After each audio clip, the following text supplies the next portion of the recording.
And right here, we just pretty much see Kawhi just waiting patiently, and look at that. Wildcard just pretty much trying to get their skills off the bat, trying to warm up, trying to make sure they are ready for the games that are going to go ahead and matter once again. This is just an exhibition. So it's pretty much going to be Bunny versus Bears. Okay. Ooh. Look at them. They're just waiting patiently, and it is TPP, which means third-person perspective. So you are going to go ahead and more than likely see people do that a lot. Just wait patiently, and oh my goodness. Oh! Look at that, Hot Jukes just coming in and saying no, and Hot Jukes actually gets taken out right there by Torture. Oh my goodness. Look at this, Torty is absolutely bringing it to Wildcard. They're trying to stay alive right now. Lucifer holding down the fort. Looks like they're a little bit short on weapons right now, trying to just maintain while they get picked up by their team. It looks like Seagut, one of the best close-range players out there, has been knocked, and he is out of the game at this point for Wildcard. Switching over to Korea Winter Chicken Dinner. They are also sitting here in boot camp trying to use the trenches to their advantage, and then they're going to be looting up, hopefully for an engagement here shortly. And Hot Jukes was able to get picked up, and now he just pretty much needs to go ahead and just find help as soon as he can. And look at this engagement here between Cloud9. They're trying to figure out where this team is at. They're waiting patiently. They already got the QBC, which we were actually mentioning here, and this man has at least a level 1 helmet. Indeed. Sam from Cloud9 looting up. These guys running around trying to get position here on GG Gamers from the Middle East. And Sam just waiting patiently for somebody to peek. He has that M4 ready. He also has some bandages in case he takes some damage. Look at that. He knows exactly where he's at now. Will they go ahead and push, or will they go ahead and just wait it out a little bit? Because usually we really don't see that much engagement right off the bat unless this happens right here. Two teams land on the exact same spot, and they're just trying to take them out as soon as possible. Kind of a little bit of a feel-out process here in this exhibition map. You got Cloud9, Rolex, and Carnage starting to push compounds here. And look at this, Kuwait getting off a shot on Carnage. Gets a severe chunk of damage on him. Carnage is going to try to patch himself up, but now both teams definitely aware of each other's presence, and they've narrowed down where they're hiding. And look at that, somebody, ooh, Sam, there you go. Sam pretty much was just waiting for somebody to peek just so he can go ahead and fire that M4. And now he pretty much knows that they're just waiting it out. What's interesting, actually, is that Cloud9 does have somebody right next to them on the buildings to the right-hand side of your screen. So something to keep an eye out on that. And as they're going to go ahead and try to engage now, it might be Rolex there trying to go ahead and shoot him. They're just trying to they're pretty much trying to see what everybody's trying to do. This is a feel out. Oh, here comes, he's actually going to go ahead and stun them. Is he going to jump out as soon as the stun goes off? He's waiting. He's waiting. He's not going to go for it. He does have a smoke, though, if he wanted to. Sam and Kodo acting as scouts out there, kind of watching the building, make sure nobody leaves. It looks like there goes a Molotov. There definitely goes a Molotov right there. C9, Kato, and Sam getting hit hard right now. Sala is absolutely doing work there from the building. It looks like GG Gamers has a superior position right now.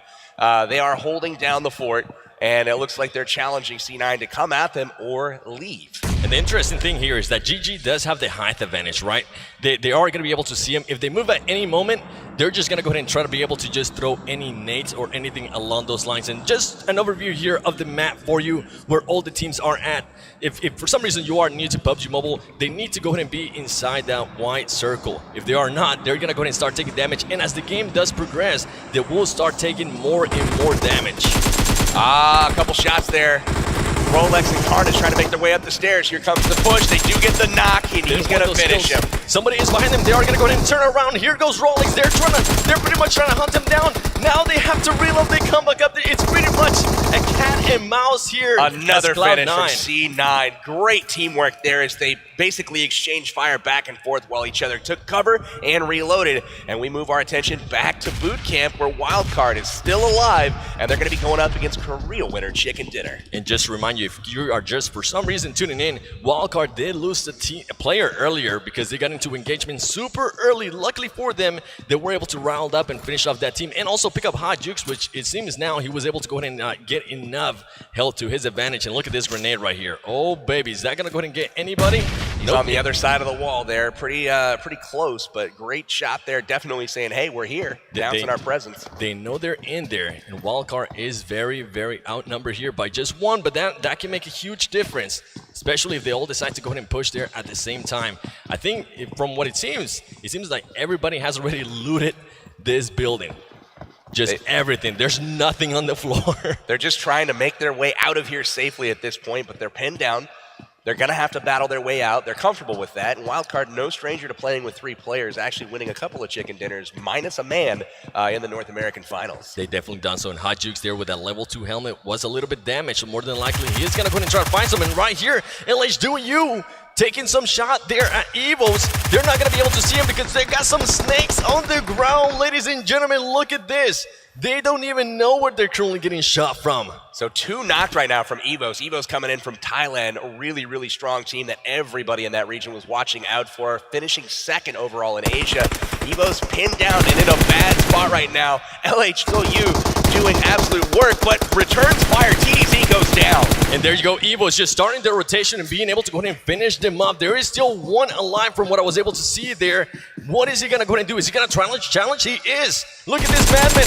He's just going up by himself. He doesn't realize that there was also somebody there to his left as well. He just pretty much got on number. He did. Evo's really, really low on health, and a couple of guys knocked, but they were able to persevere there, getting the squad wipe. They will come out on top there, and they will be able to patch up and have all 4 members moving forward. And check out this circle right here. Boot Camp. We also got Painan, and Cave is barely inside this safe zone. Indeed, RRQ Athena up on the ridge here, hiding behind trees. They're looking down, getting ready to take on, it looks like, GT Doyu. GT Doyu just trying to get into that car and just get out of there. It seems like they do not want to engage this early.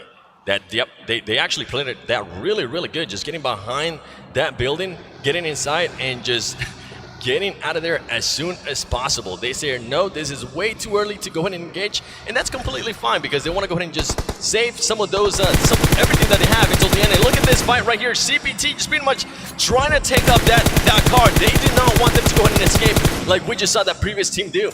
Really nice job to the comfortable Penguin team here. These guys locking in 3rd place in Asia, and they're going to be going up against Team Japan here. Really, both teams here very aggressive. Taki getting hit with a grenade there from range. He's going to toss one right back. Not intimidated whatsoever. And they're just pretty much waiting patiently here. They're actually taking some damage as one is currently down.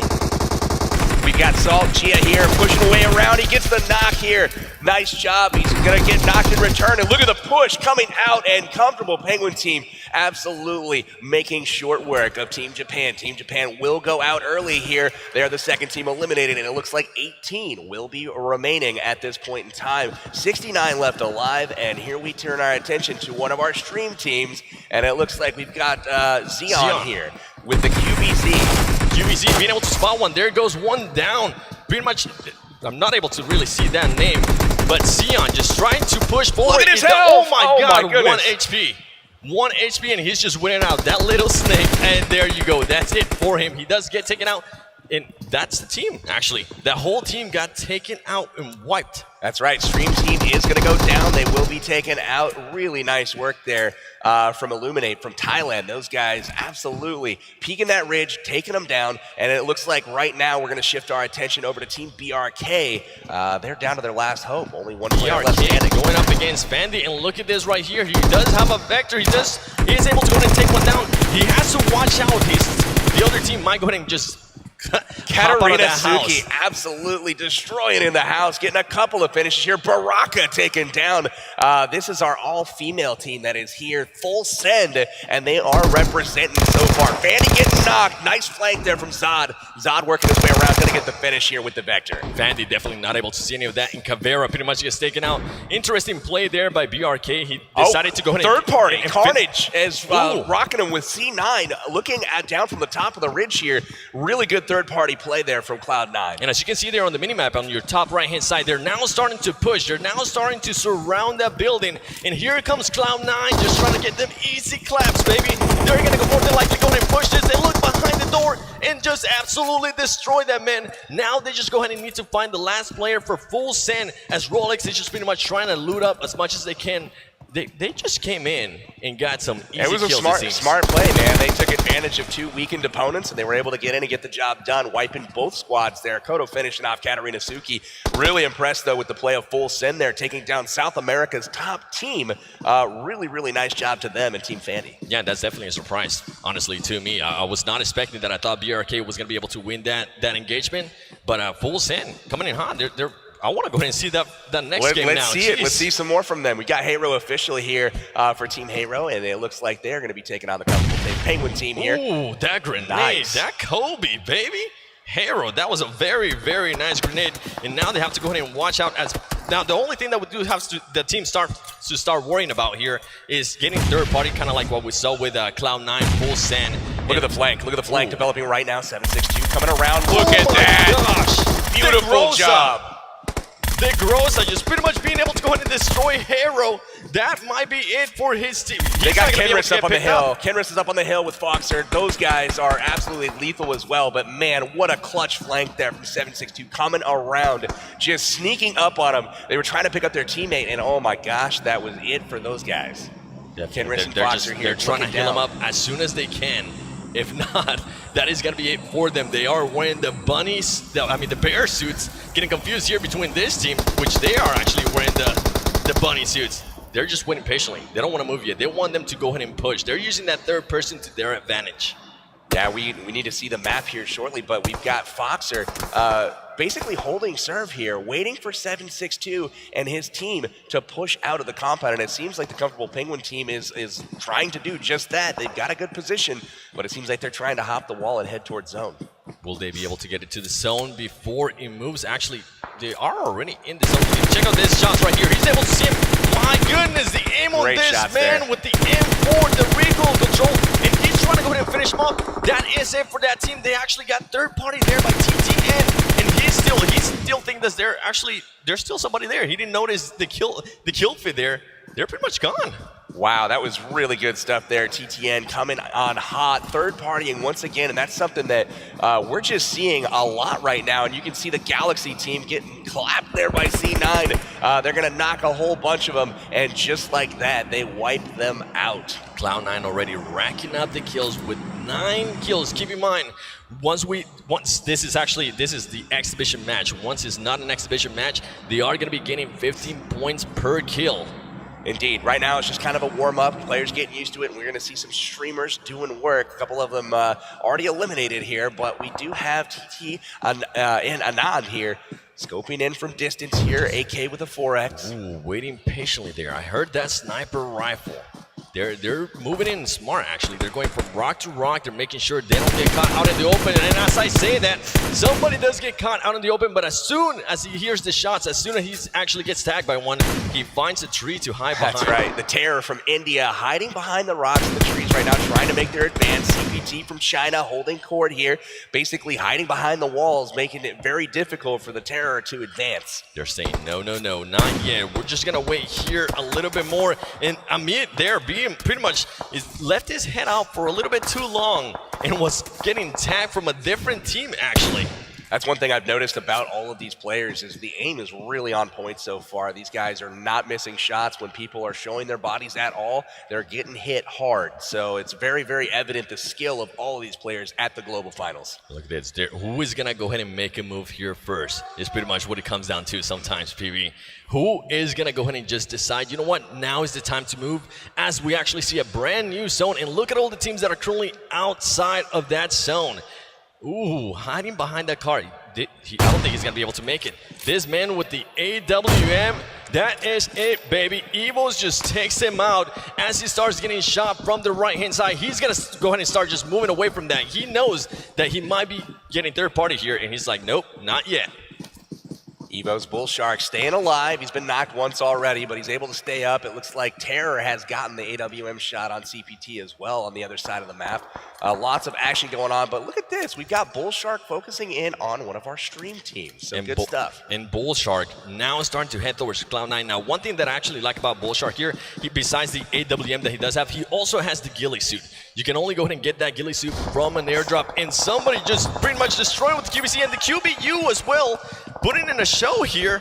Angry getting some kills as well with the M4. My goodness. Get ready because the zone is starting to get a lot smaller, and this exhibition match might end fairly quickly. Indeed it is. Cloud9 and Bigatron going up against each other right now. Bigatron from Indonesia absolutely laying waste to carnage there. They are going to start to rotate now, leaving some of the squad left alive. We also saw Gangstars and RRQ Athena, two heavyweights, going at it, trading some knocks, but let's see how that finishes up here. It looks like Bigatron pushing up the hill here into the zone. Oh, this is madness. This is gonna get crazy. GT is now starting to push from the right. He decides, you know what? Let me just back up a little bit. Let me go ahead and see if I can find a different angle. Now he's pushing. He knows there's gonna be a lot more people, so he has to watch out. He says, let me get these kills real quick. Easy points, and there you go. He actually gets shot by a snake on the ground. Trading knocks back and forth. You can see, looks like Bigatron lobbing ink grenades from distance, trying to protect their teammates, as well as drop some smokes to cover them. And then in from the distance, we've got GT Doyu. We've got Ed there with the lethal M4 and 4x combo, just laying waste to all of these guys in his way. And a trend I'm starting to see here, all the teams that don't have the height advantage are pretty much getting destroyed. If they get seen from anywhere, that is it for you. They're gonna start raining fire, which pretty much makes you move, and there might be another team up on higher ground that's gonna go ahead and see you move and destroy you as well, as we see right here. He's been discovered. You can't hide like that. Talking about it, my goodness. If you have the high ground, you're pretty much in a great position right here. That's right. Ed picking up his second kill. GT Doyu is up to 5 kills as a team, but they've got the high ground, they've got the position, and they are going to try to hold it as C9 comes across the street. And something to watch out here. Rolex making sure he starts taking those painkillers, taking those energy drinks. He knows he's gonna need them. He hears all those shots. And look at here, Evos knows exactly where he's at. He's waiting patiently. He's saying, you come towards me. He does have the AUG as well. This man is looted out of his mind. Level 3 helmet, level 3 vest. He just pretty much needs the level 3 backpack there to be level 3 out of his mind. Arab Madness working their way into the circle as well. It looks like they still have all their players alive, so they're going to be challenging here shortly. We got Angry rotating around, Angry with very little health on him. He's going to try to patch himself up. He did escape the fight there for now, but Pyra getting chipped away at as well. Gangstar's in trouble. And GTQ just waiting patiently. Look at this man right here, trying to figure out where they're going to be coming from. Carnage, it seems Carnage is already taken out, so Carnage is more than likely going to go ahead and try to give him some intel where he thinks the other teams are coming from. Everybody just laying down. You do not want to be seen at this point, especially if you're laying down, because from what we've been able to see, everybody has really good aim. If they see you laying down, that is it for you. Indeed, that's something that's very high risk, but potentially high reward in that you keep your life if you're not seen. But right now we've got Arab Madness that Kodo did see one of the members running up the hill. He's onto him. You can see him flanking around here. And Kodo is one of the most aggressive players in North America. He's going to let his gun skills talk for him, but here he comes. Definitely aggressive, and he's waiting for a shot. There you go. Now he actually didn't keep shooting. He thought he got the kill and he stopped shooting. He waited, which might actually put him at a disadvantage there. He was able to get one kill. Now he's getting, oh my gosh, he gets third party by his team coming up from behind, being able to give him some backup. Cloud9 here on an interesting spot. They need to go ahead and get out of this. They need to get to the safe zone. Not a spot they want to get knocked, and as the zone's closing in right now, you can see it on the mini-map, upper right, they have very little time. It's closing in, it's about to meet the edge of the zone, and there's sheer madness going on right now. Bull Shark Evo's making his way up the hill, getting shot by GT Doyu. Really awesome to see these guys clash. Is going to go ahead and, oh my god, he's barely there. He actually gets taken out. This GT, OU, pretty much, they're in a great spot right there until the hard shift. This hard shifts zone are going to be insane. We've got a hard shift on the zone. Almost all the teams in a very poor position. They're going to have to work their way through each other. And check this out. Wild cards, still all of them besides Seagut from the beginning left alive. They're going to escape. 4 teams left alive. You got Illuminate. Looks like we've got RRQs going down right now to the play zone. That's tough. Yeah, that's something you don't like to see, but sometimes it happens even when you don't want it. It happens to the best of us. And right here, look at them. They actually got the 2-car strategy. Interesting plays there by them, as Wildcard was going to go ahead and start coming in. Is Wildcard going to be able to go ahead and see him here? Lucifer pretty much being able to hear the cars. Is he going to go ahead and take some shots? I don't think he was. He decided to wait, actually. He said not yet. I don't think they knew they were there. They knew that GT, Doyu, and it looks like CPT are going to battle it out. 2 Chinese teams.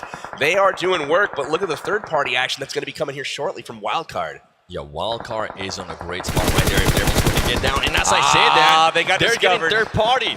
Illuminate from goodness. Thailand up on the hill. Did see them. Got some beautiful shots off there. M4 with a 6 time, and down Lucifer goes. Wildcard eliminated in 4th place, and it's down to the Asian teams as they will see who's going to be the top dog here in the exhibition match. And CBT here on a great spot. They're pretty much on opposite ends of each other. They're pretty much saying who's going to move first here. The smokes are going to go ahead and start coming out, and that's something you're going to see a lot on these games. The smokes that these people are able to go ahead and throw and plan out, it is absolutely disgusting in a good way. In a very, very good way. Now, which way will the zone go is the question. We've got a bunch of teams holding a pretty safe position for the most part right now. But 2 on one side of the river, you're going to see these guys probably thin each other out first. We've got GT Doyu looking at Illuminate, and they are firing from adjacent houses right now and waiting to get that first knock so they can push. That grenade there worked for him. He's going to go ahead and throw another one. Oh, he actually misses it. He has to run away. You don't want to get knocked down there by your own grenade. That kind of backfired a little bit. I think if you would have maybe actually made that grenade through, he more than likely would have pushed. Shoshu is down, and we also have JCZ down from Illuminate. CPT third party, and from across the river, you can see 762 out, and there is the hardship that we spoke of. 2 of the teams in the proper position. 1 team in CPT is not, and they've got to run across that river. Very dangerous, but they're going to try to do it early while the other teams are occupied. Definitely. This is the last 3, ladies and gentlemen. This man has an AKM, which is actually a very good gun for this scenario right here. Making sure he pre-fires in case somebody does speak, and he's more than likely gonna go ahead and try to get those kills. He actually decides to wait as he's trying to go ahead and get those shots from the people that are inside the building. Oh, look at that, he gets third party. Oh my Echo gosh. Gems goes down from inside the building. JCZ trying to provide some cover. We've got GT Doyu still on the outside right now. This is just impressive play from all of them. We're down to the final 2 teams. It looks like CPT has been eliminated in 3rd place. GT Doyu taking on Illuminate from Thailand. GTOU actually having the numbers now as Illuminate pretty much lost a member right there. They're going to wait patiently. Great grenade there once again by Illuminate. They do take one down. Are they going to go ahead and try to push right here as he's just waiting waiting as long as he can. And look at this play right here. GTOU gets taken now with an AM4. Are they going to go ahead and try to jump through that window? He does. He's going to go ahead and start pushing. Here we go, ladies and gentlemen. It's coming to the end of the match here. GTOU waiting patiently now, starting to get inside this zone. Is he gonna try to pick up his teammate? Oh my god, he sees him. He sees him, he's trying to heal up and then engage. He's moving too much though. He's not gonna be able to go ahead and heal up fully. GTOU. Oh, this is crazy. GTOU just going for the positioning. Now they're starting to rush each other. Here we go, the M4 versus the M4. Oh, look at that. Illuminate getting the snap, the win there at the very end. Very, very impressive stuff from Thailand's national champions.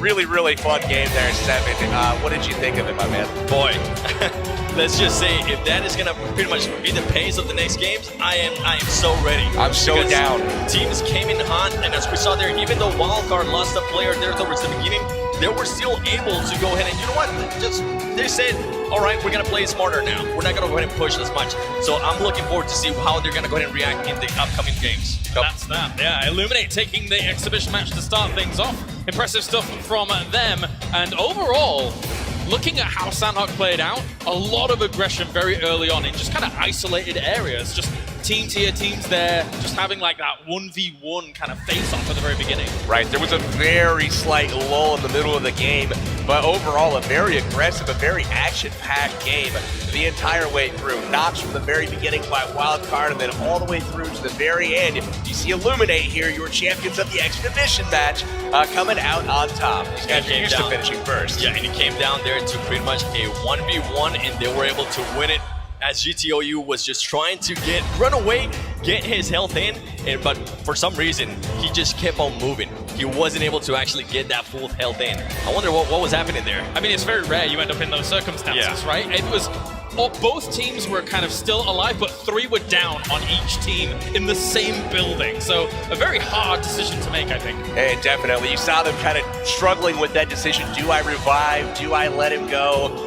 Sure would be nice to have an extra guy on my team right now, because you know there's only one left on the other side.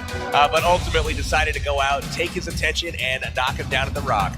Yeah, that's something more than likely we're going to go ahead and see in different teams, right? They're just going to go ahead and sacrifice a player or whatnot. Definitely. Very cool stuff. Also, at the very beginning of the game, I want to kind of talk about some of these things chronologically. Cloud9 versus GG Gamers. It's very impressive, and it's got to be a little bit of a confidence boost, I think, for Cloud9 to take a team 4-0 in that situation very early on in those kind of tense moments where you're going in 1v1 against a team. Definitely. I especially like the fact that they were able to win that fight, even though arguably, I think GG had the superior position being holed inside the compound and all together. You saw Cloud9 split 2v2.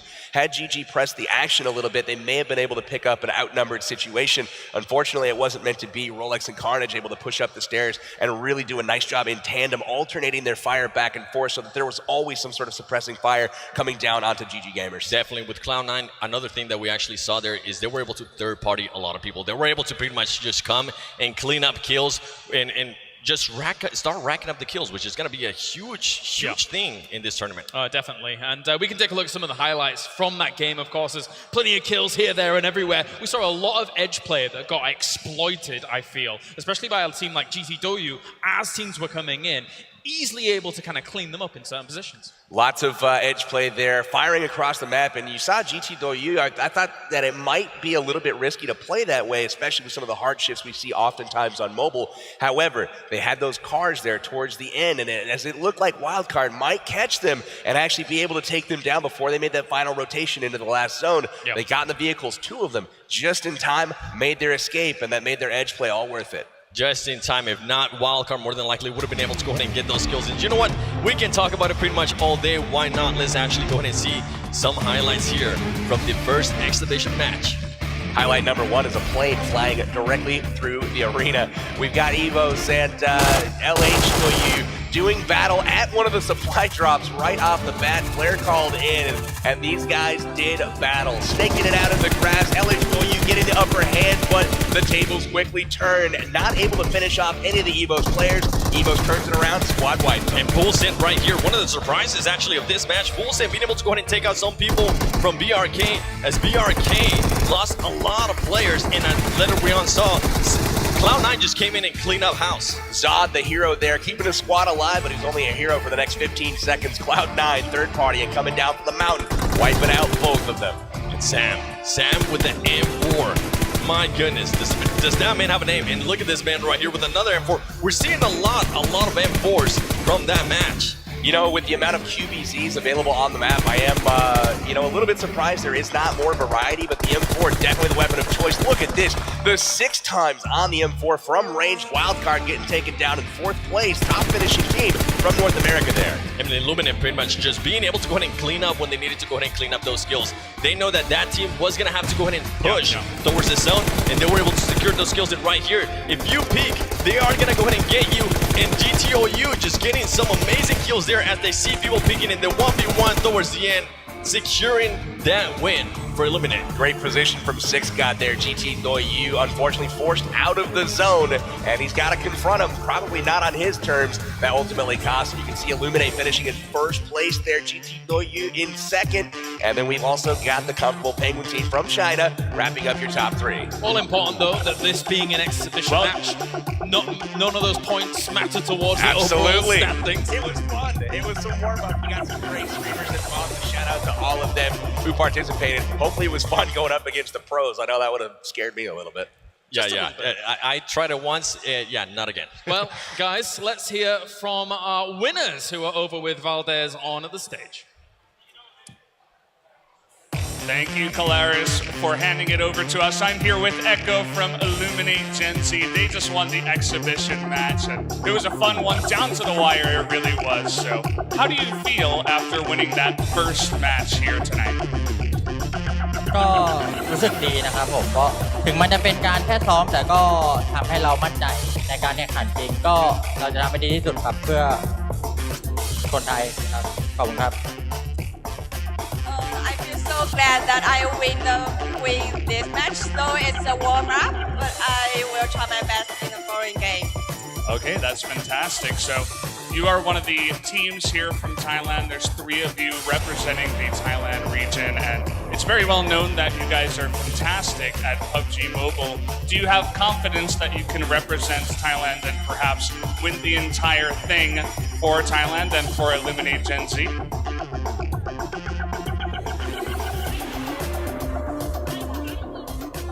ก็มาแข่งในนามประเทศไทยก็รู้สึกมั่นใจนะครับ เพราะว่าเราเป็นตัวแทน1 ใน 3 ทีม เราจะทำให้เต็มที่ครับผมขอบคุณครับ Our team feel very confident because we are on behalf of the Thai, so we will try our best. Okay, that's great to hear. Thank you so much for having this interview with me, and congratulations, and I hope you all the best for the next matches. You guys can now return to your seats, and we'll hopefully see you up here on stage next time as well. So guys, we're going to have now a special presentation from our Tencent Global Publishing Center General Manager, who has a few words to say to you guys tonight. So please welcome Vincent.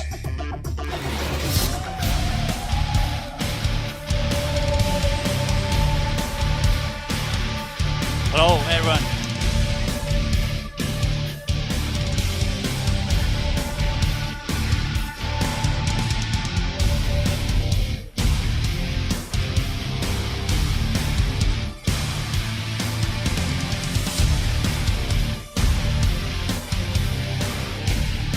Good afternoon, everyone.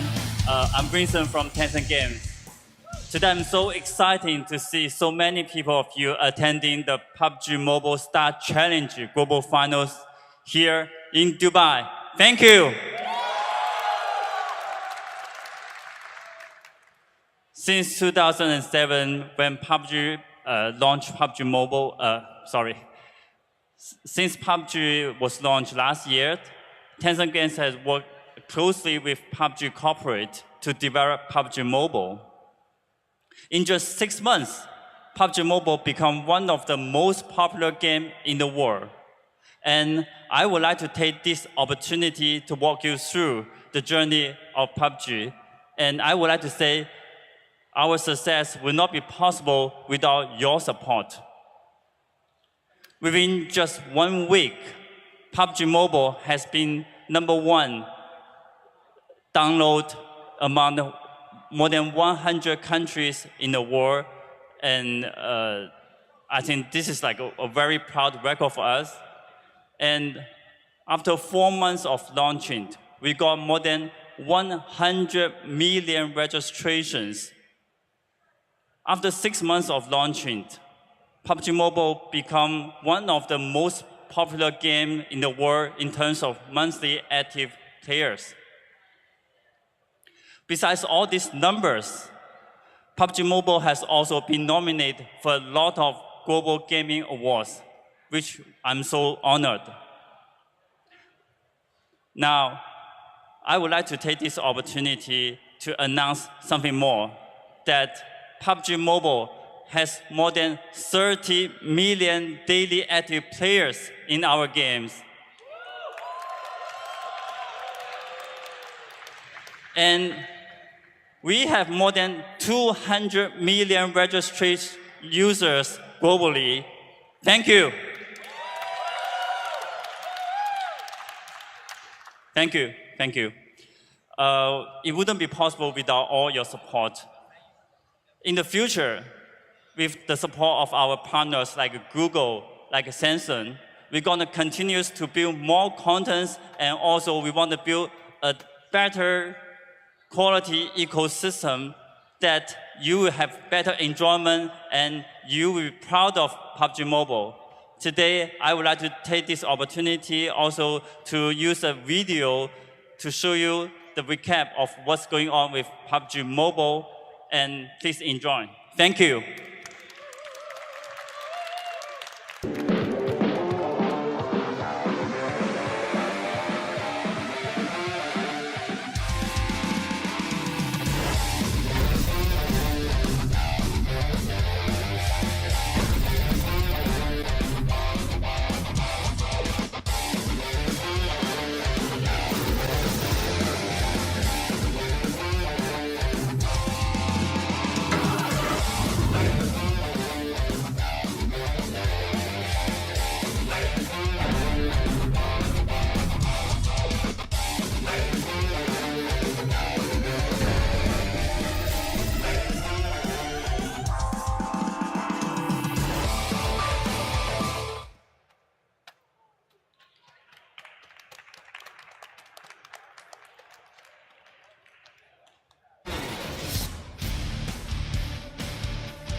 PUBG! Brothers, my brothers.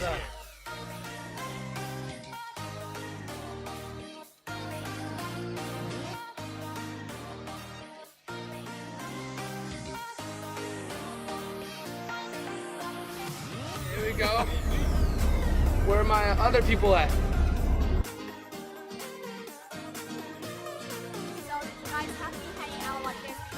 Well, I mean, it's so crazy because we all live in different parts of the world. So this is like the second opportunity, other than the North American Challenge, to actually be together in person. You know, we spend so many hours in game together. So being able to hang out together is just, oh, it's awesome.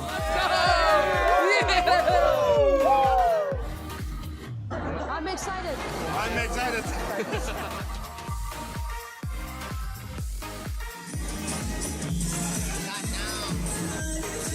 有这几天我们都是晚上一起研究那个新手机，还有战术，还有研究了其他战队的那些比赛视频。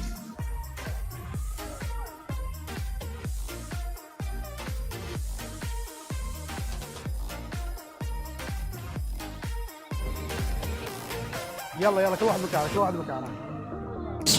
And thankfully to PUBG Mobile, the campus championship that was held in India gave us the opportunity to come here, and we are really excited for the PMSC Global Finals, and we really hope we can win it.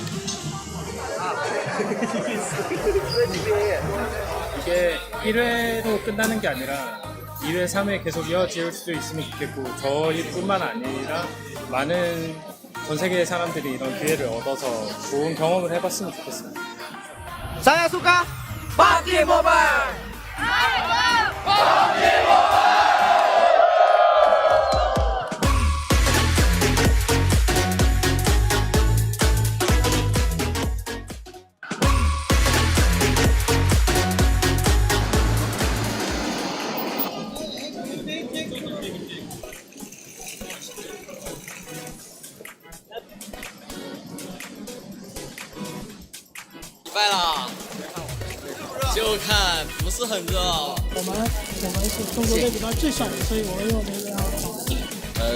到这边心情感觉很不错啊，然后感觉这边天气跟国内都差不多。 좋은 성적 꼭 거둘 수 있도록 최선을 다하겠습니다. 또 UGT加油! 대한민국 화이팅!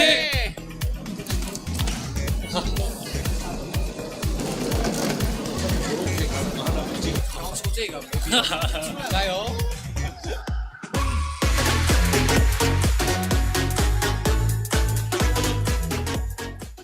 The new Galaxy Note 9 has more power than you need. Like a remote control for a phone. Why would you... Oh, that's why. The new Galaxy Note 9. It's got more power than you need, until you need it.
Play PUBG Mobile for free.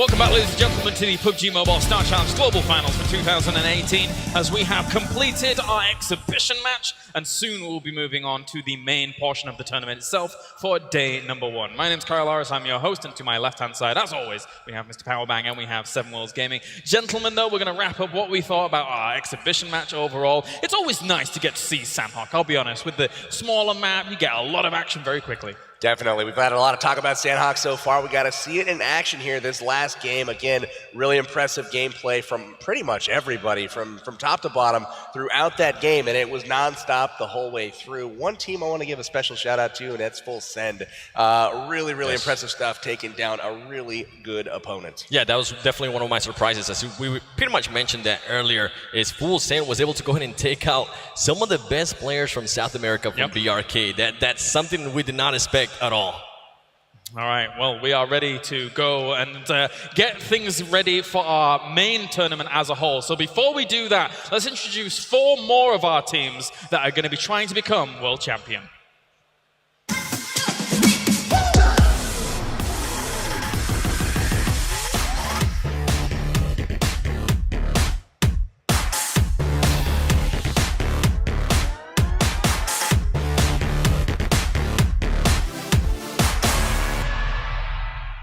안녕하십니까. 저는 유광현이고 게임 닉네임은 삐에롱을 쓰고 있습니다. 직업은 열심히 구하고 있는 중입니다.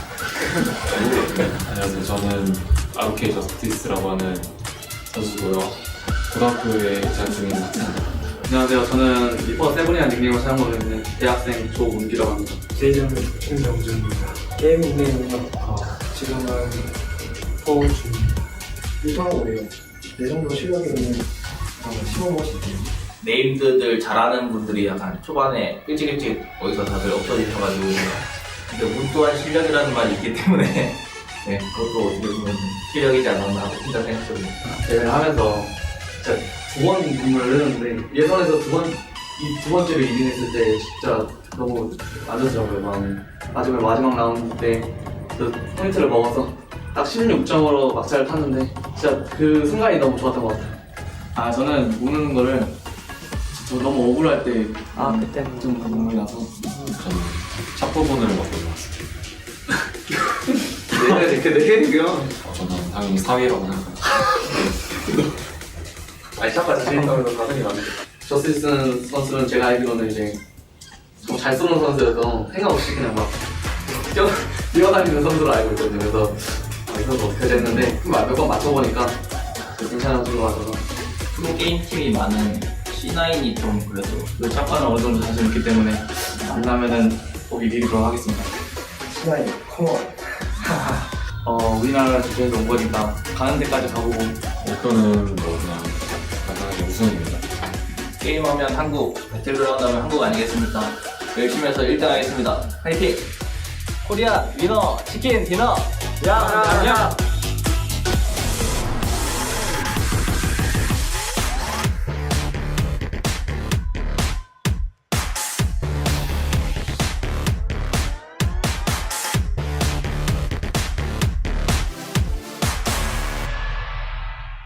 C9 Worlds from IGN, from the US. Carnage from Cloud9.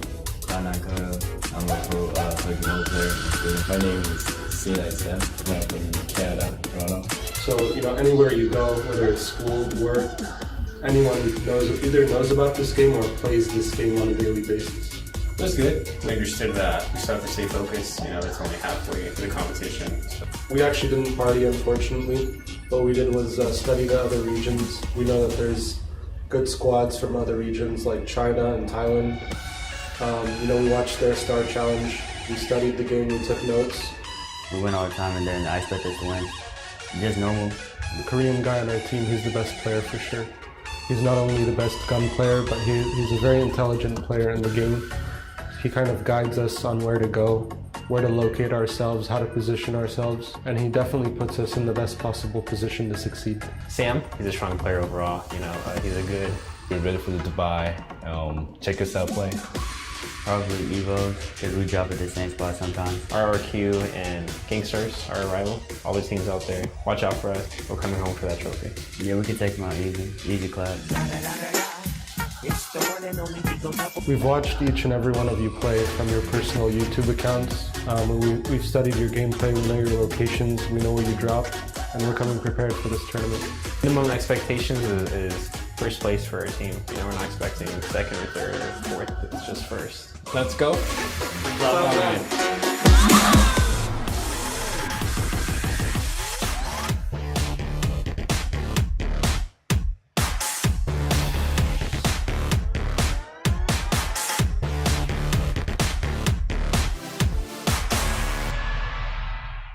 ผมชื่อนัทครับชื่อในเกมชื่อบูชาครับมาจากประเทศไทยนะครับเล่นตำแหน่งเป็นลีดเดอร์แล้วก็สไนเปอร์ครับเป็นคนคอยสั่งเกมให้กับทีมนะครับชื่อเจครับมาจากประเทศไทยชื่อในเกม EVOS JC ทำงานตอนนี้มาเล่นเกมโดยตรงนะครับเป็นเกมโมบายชื่อแจ้ครับมาจากประเทศไทยครับชื่อในเกมก็ EVOS X ครับผมชื่อเอิร์นครับมาจากประเทศไทยชื่อในเกม EVOS นี่ครับผมทำงานเป็นนักเรียนครับผมสนุกครับได้มีสภาพด้วยแบบได้เปิดโลกกับสังคมในเกมอีกอย่างครับก็อยากสัมผัสเวทีระดับโลกครับผมพอเปิดรับสมัครพวกผมก็เลยสมัครเข้ามาแล้วก็ได้ผ่านเข้ารอบมาถึงเวทีระดับโลกที่ดูไบนี่ครับรู้สึกตื่นเต้นที่ได้เจอหลายๆทีมหลายๆประเทศก็ได้มาระดับโลกด้วยกันครับก็มีว่าจะนัดกันไว้จัดปาร์ตี้ไปเที่ยวในประเทศไทยครับในบ้านเรา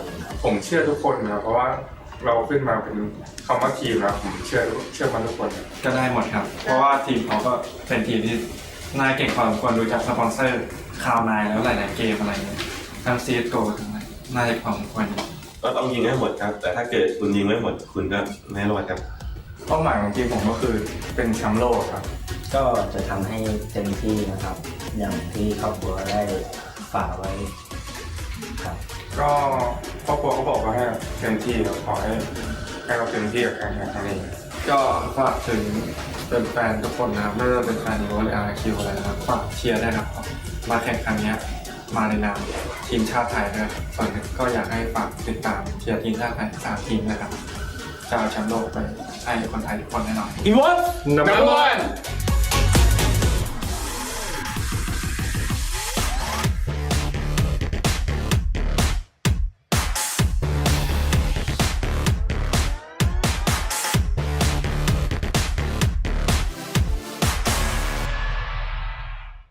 الاسم طلال سالم العنزي الاي دي AM نايت وليد تركي عنزي الاي دي AM كينج الاسم طلال تركي العنزي الاي دي AM العنزي عبد العزيز تركي العنزي الاي دي AM بربروسا شبه كان مؤسس قبل البطولة لكن كنا نلعب بطولات محلية ما كنا نطمح لبطولات عالمية وحصلت لنا الفرصة أن نشوف إعلان تصفيات للشرق الأوسط وتقريبا أسسنا فريق 4 شهور استوحينا الاسم من طريقة لعبنا لأن احنا أكثر التكتيك اللي نلعب فيه بطريقة هجومية فريقنا منظم من تقريبا أسرة احنا أسرة يعني اجتماعية جدا فالمشاكل هذه ما تدوم يعني ممكن خلال الجيم تصير مشاكل بسيطة جدا يعني ما يعني شيء ينرفز الفريق فمجرد لحظة يعني كونها بطولة عالمية ومستويات صعبة احنا نطمح نكون من أول 3 كوننا نمثل السعودية ونتمنى أن نحصل أول 3 باللعبة نفسها. مثل ما قلت بالأول حابين نرحب جميع المشاركين بالبطولة وحنا شعب مضياف كل شيء لكن بالبطولة ما راح نكون متساهلين وراح نوريهم الوجه الثاني ونتمنى أننا نتفوق بالبطولة إن شاء الله أن نجيب مركز طيب.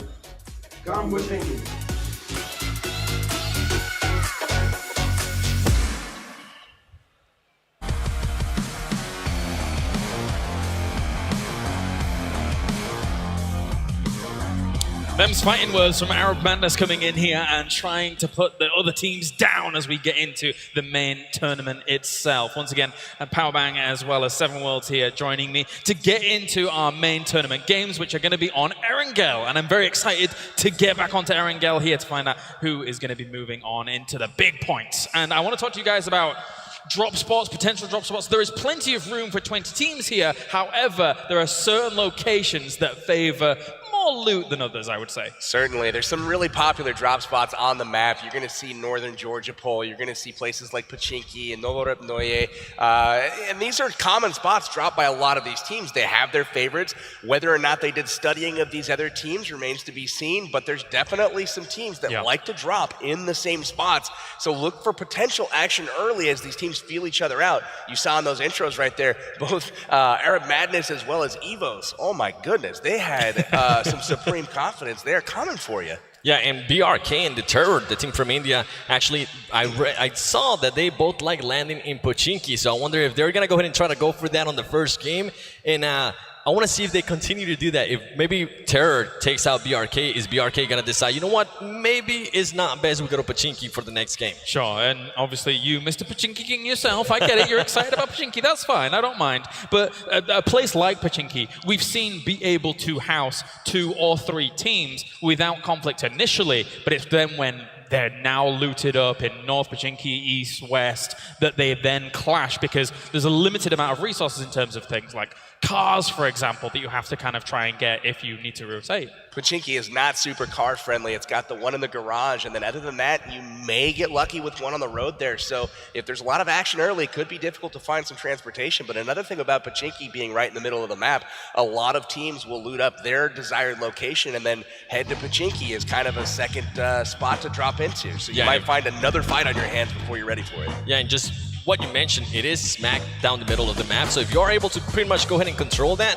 you're going to be able to move freely through the map depending on what their circle is. So something to go ahead and keep an eye on. And as we're seeing right here, just Pachinki actually, relative adapted items. That's actually pretty too. You don't see that much really good guns there. You don't see that like level 3 helmets, level 3 vests. That's something you definitely don't see at Pachinki, but you do tend to see a lot of action, at least just on pop stomping. Both Pachinki and School find themselves at central locations in the map, 2 of the easiest places to rotate from, as most often they are always going to be in that first circle, so teams can loot up in peace as long as they're not dropped on by other squads, which tends to be fairly common. But a lot of the locations are on the external factors and limiting factors of the map, and one of those is Millie Base, which can be notoriously difficult to rotate off. Military base is my favorite, personally. It definitely is, and as you mentioned, it is very difficult to rotate because you either go through the 2 bridges or you're more than likely going to go ahead and just pretty much get on a boat and try to go through, but then you have to worry about guns like DP-28 and just pretty much getting blown up.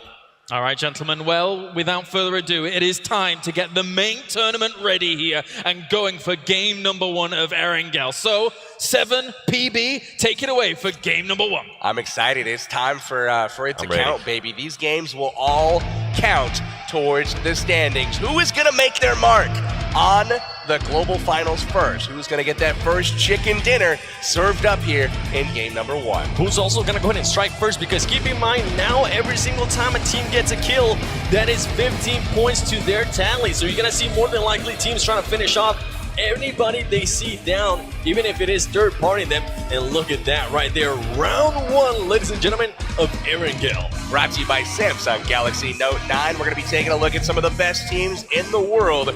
A lot of respect for one another, and we have a whole lot of really, really solid players represented from all over the place. We saw in last game the skills and the shooting skills of all these guys with any type of scope. Red Dot, 6X, doesn't matter. These guys are beasts. Talking about military base, some people could actually go ahead and go military base from here, and they could also go Novo. Now, teams that like to go Georgeport, more than likely what you're gonna go ahead and see is you're gonna see teams getting into a car with no loot whatsoever and just driving up to those areas so they can loot up as much as they can. That's right. You've got, speaking of kind of map position here, we talked about the choke points in the 2 bridges on the southern part of the map.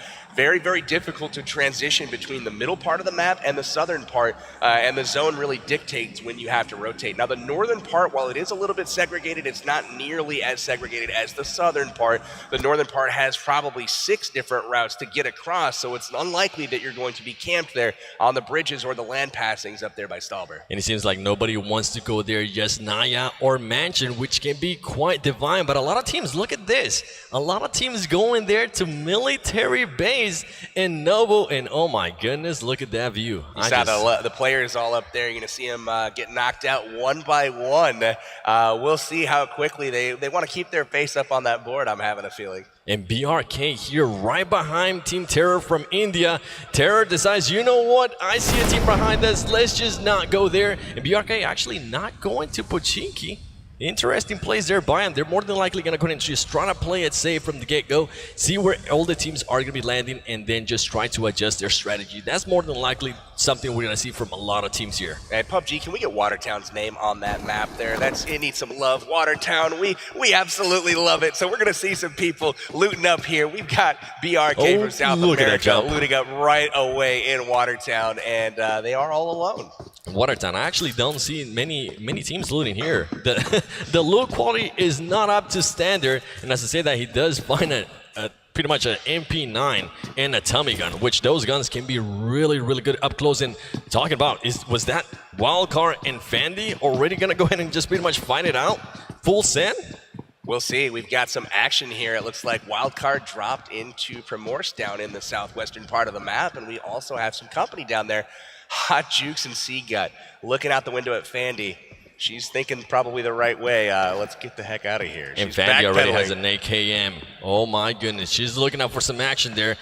You can't peek for too long, because as Hot Joke said, if you peek, you're more than likely gonna die, especially against Wildcard. So it's something to go ahead and take a look at. And look at this, Cloud9 decides to go Yasnaya instead of Novo. That's something that I have not seen them do before. Novo was definitely a ways away, and then we're going to have to compete for a car to get over there. As you remember, wow, here we go. We're going to transition to action right away. Outsider putting some really lethal shots there onto Fandy, and they are going to advance and try to press their advantage here. Fandy more than likely telling her team, you know what, I'm getting shot. I'm going to need some help. Fandy very, very low there as Outsider is able to go ahead and just pretty much knock her out there with the UMP. Outsider being able to go ahead and just say, okay, that might be 15 points for us right there, ladies and gentlemen. That's right, 15 points on the board. Fandy, the first player knocked out of the game. It looks like 79 alive at this point, but all 20 teams still remaining. Full send, still with 3 players. They can make anything happen here in Primorsk. And these teams, even though they are trying to maybe engage, they're also trying to loot up. As we can see there, Katarina just with the shotgun out in the middle of nowhere, pretty much trying to finding an AR or an SMG, something that she can actually go ahead and use mid-range. And look at this, talking about Novo, there is 2 teams here as we got LHW, and we also have Team 17. And they're just pretty much looting it up. Actually, oh wow, Korea I thought it was winner 3 chicken teams dinner, there for a and second. it looks like Illuminate is going at it with the Team Galaxy. Kong going down early, and he will be the second player eliminated for Team Galaxy representing Samsung. And Illuminate, the winners of the exhibition match, they're more than likely going to go ahead and still try to ride that wave and get that Dude, you forgot your weapons, my friend. Go back and get some weapons. He's saying, you know what? I think I'm going to have to go somewhere else. Illuminate is right there. We don't want any of that this early on. It is way too early, and this man has a DP. I know a couple players there that use DP. Mortal comes to mind. Dudu's like, oh, look yo, at this. This UAZ is right up my alley. We do have a real-life UAZ parked out back of the studio, so those here definitely need to go check that out. But wow, sirs, we got action here in Novorosnoye. LH2U taking on Korea Winner Chicken Dinner, 2 high-powered teams from Asia. Korean Winner Chicken Dinner, just pretty much with the player down. Are they going to go ahead and try to pick him up right away? LH2U just waiting patiently. He knows somebody's behind him, and great place here by him as he's on top of the roof. He's going to be able to see a lot more. Look at those that. shots. My goodness, accurate shots there with the M4. Now they're going to go ahead and just start pushing and finishing up these kills because it is 15 points per kills, and you're more than likely going to hear me say that again and again. Just to remind you, the jukes there. The jukes were on point for a second there. Justice getting a knock there on Zen LH2U, but as return fire coming in, it looks like LZD coming up, taking him out. And that is the first team off the board. Korea Winner Chicken Dinner out early in Novo. LH2U was China's #1 finishing team, and they're showing why they are such right here in the tournament. In this zone, Pochinki, George Paul, all that, Novo and Military outside that zone, something to go ahead and keep an eye out on because they are going to have to go through either the bridges, as we were mentioning earlier, or just get on a boat, or I don't know who else. Maybe they're going to try to swim, which is really not recommended. We saw Evos and Cloud9 in the build-up to this game talk about a little bit of a rivalry. Evos saying they aren't scared. Well, they're going to have an opportunity to show exactly how not scared they are of Cloud9. They are both occupying has Naya, one in the east, one in the west, but it's going to be interesting to see if they choose to engage early, or will they bounce out and try to rotate around to get better placement in the next zone. And look at Hero right here. My goodness, that man's got some cojones because he's out in the middle of nowhere and rushing towards a full team that's more than likely already has a gun to their name. His squad's behind him as well, though. Hero pushing into Severny right now, trying to catch these guys off guard. We'll see if he's actually able to accomplish that. It doesn't look like he even knows anyone is there. A full squad, it looks like Team GG gamers from the Middle East. They are sitting and waiting, looting up. Severny was pretty close to that plane path, but it looks like they could see some action here shortly. Yeah, and Hero does have this SCAR automatic rifle, so if he does need to go ahead and engage, he will be able to maybe take out more than one against that team. And look at this. Hero's pretty much telling his team, you know what? I think there's somebody here. Please come and help me out. I Doc's think we can maybe wipe him out. Doc is out for a jog. It looks like Hero is just out getting some exercise up north right now. GG looking pretty strong, getting that loot. We got Majed. He's getting that top looter there. Not much getting left. those smokes too. We're gonna see a lot of teams just trying to get as many smokes, especially towards the end of the game. And look at this, Sam already got a little bit hurt there. Here comes a grenade from Evo's trying to catch Sam. 2 grenades, backing it up there. Kobe, baby, is he gonna be able to get him? Ooh, no, Sam actually, you know what? Sam noticed that and he backs up a little bit. But wow. This is pretty much gonna see the knocked engagement and under fire. They're trying to pick up Sam. Evo's on the advantage early, and they know they're going up against Cloud9, but Rolex coming out of the window and knocking one of the Evo's players on top. Both teams have knocked players, but unfortunately, Nade's doing damage to Sam, and Cloud9's top player is on his knees right now begging for some help. And as we see here, Carnage is pretty much just trying to go around. They don't want to sacrifice a player just yet. They need to go ahead and pick him up, and that's exactly what they're doing. If for some reason Evo's decided to go ahead and push this, at least they also have Kodo for Cloud9 as backup as well. That's great rotation there from Cloud9, using the buildings for cover, going all the way around the long way, but also timing it so that they did arrive in time. Rolex again putting out some suppressing fire. They're holding Evos in their place, making it so they are unable to take advantage of their advantage in this situation. And talking about the smokes, here comes the smokes. You're pretty much giving Sam some room to be able to move, just back up a little bit, and it seems that's exactly what Cloud9 is doing. But look at Rolex. Rolex hasn't even moved a bit. Rolex, there you go. Now he more than likely heard his team saying, you know what, let's not engage that. We already know who that team is. Maybe let's wait it out towards the end there. No need to fight against one of the stronger teams right off the bat here. They decide to fight another day, but good job to them by getting their player up out of harm's way early. Now they know where they stand, they know who's near them, and they know where they have to rotate. Rolex did a great job sitting on point there on the building, really holding Evos in place, making sure none of them could peek efficiently as he got that early knock, and then also covering them on their retreat, making sure his team was out of harm's way before he himself fell back. And look at that zone right there. Still, oh my goodness, that zone has nobody in it, so that's actually good for all the teams. I have actually got caught a little bit on that bombing zone, and it is not fun. You can actually go ahead and lose all of your players from that bombing zone. Keep me away from that thing, man. I do not have good luck with that red zone. If I'm in it, I'm a dead man. Let us know in the comments. You currently watching at home, have you ever died to the bombing zone? Yes or no? Definitely let me know, as we see CPT here just trying to gather around actually, because the Japanese team might be coming, and as we're seeing that, here comes the shots as well, pretty much with the Saved UMP. by Pan. Did you see that bullet go off his pan? He's getting shot from 2 directions right now. Look at this BTR cruising on by. All kinds of cars in tow here. Japan firing. Oh, barely being able to get over the mountain. Oh my goodness, he could, if he would have went down there, it would have been game over for that player. And Wildcard with the DP28, Hot Jukes, my man, he's more than likely going to be looking to get a sniper rifle. And Siga just driving around trying to throw him off, as we do have Wildcard against Full Send. And here we go. Siga says, you know what, let me go ahead and jump out. There you go. There goes one outsider being able to go ahead and take out Katarina. They're going for the points early. They wanted to be aggressive. They knew which team they had on their hands with the early knock on Fandy, and you know they're going to try to wipe them before clearing out of her board. Oh, look at this, though. Exclusive being able to go ahead and take Hot Jukes. Hot Jukes got a little bit careless there, pushing a little bit too much by himself, and he gets taken out of the game. But Wildcard coming in and then just taking full revenge for that. They pretty much just destroy them. But Hot Jukes, Maybe getting a little too confident coming up the stairs there, trying to push the advantage. Exclusive taking him down and getting the easy finish. Definitely a situation where you got to wait for your teammates on that one, so you have more than one person coming up those stairs. Full send there. Now back-to-back games that they take out players that we really didn't expect to go down that early. Hot Jukes, a huge hurt there for Wildcard, as we see the zone coming in now, and we also see an airdrop smack down the middle towards Pochinki. Is anybody gonna go ahead and go for that? Because the AWM is in it, and as we're talking about it, look at that, the M249, level 3 military vest, all that good stuff. Yeah, this is looking really solid for a lot of the teams. You can see the meta is kind of developing right now. A lot of early rotations, not as much edge play here. We do have a lot of terrain, though, for teams to kind of find their own place and nestle in here for the second circle.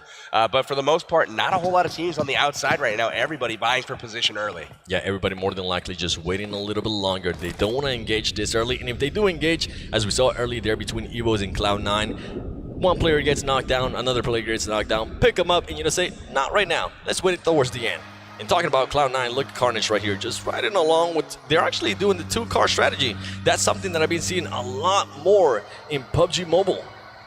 Teams just pretty much getting on the 2 cars, and now we're starting to hear those shots there from Cloud9. Cloud9 trying to get somebody. We weren't able to see it there. I think it was the Japanese team. Here goes the shots. They could always also go for just pretty much exploding that car. They definitely could. But look at this. They just drove right on top of CPT, who was waiting for him at the compound here, quickly veering away. Cloud9 says, nah, we weren't ready for that one. They had wasted a lot of ammo on Japan across the field here, and they definitely weren't ready to stumble across the full squad who was waiting for him. And BRK finds themselves in an interesting spot here, as all of them are inside the exact same building. Baraka is still alive as well. Here comes Cloud9. Caveira is able to see him. He's gonna go ahead and take it down. He starts shooting. He's able to go ahead and take one down, but he gets taken out himself. And Sam right here just pretty much picking up some as well. They're now gonna go ahead and lay down, try to heal up as fast as they can. Look at that, Bigatron up at the castle, actually third party in this fight. Really solid play from them. Cloud9 in trouble, BRK in trouble.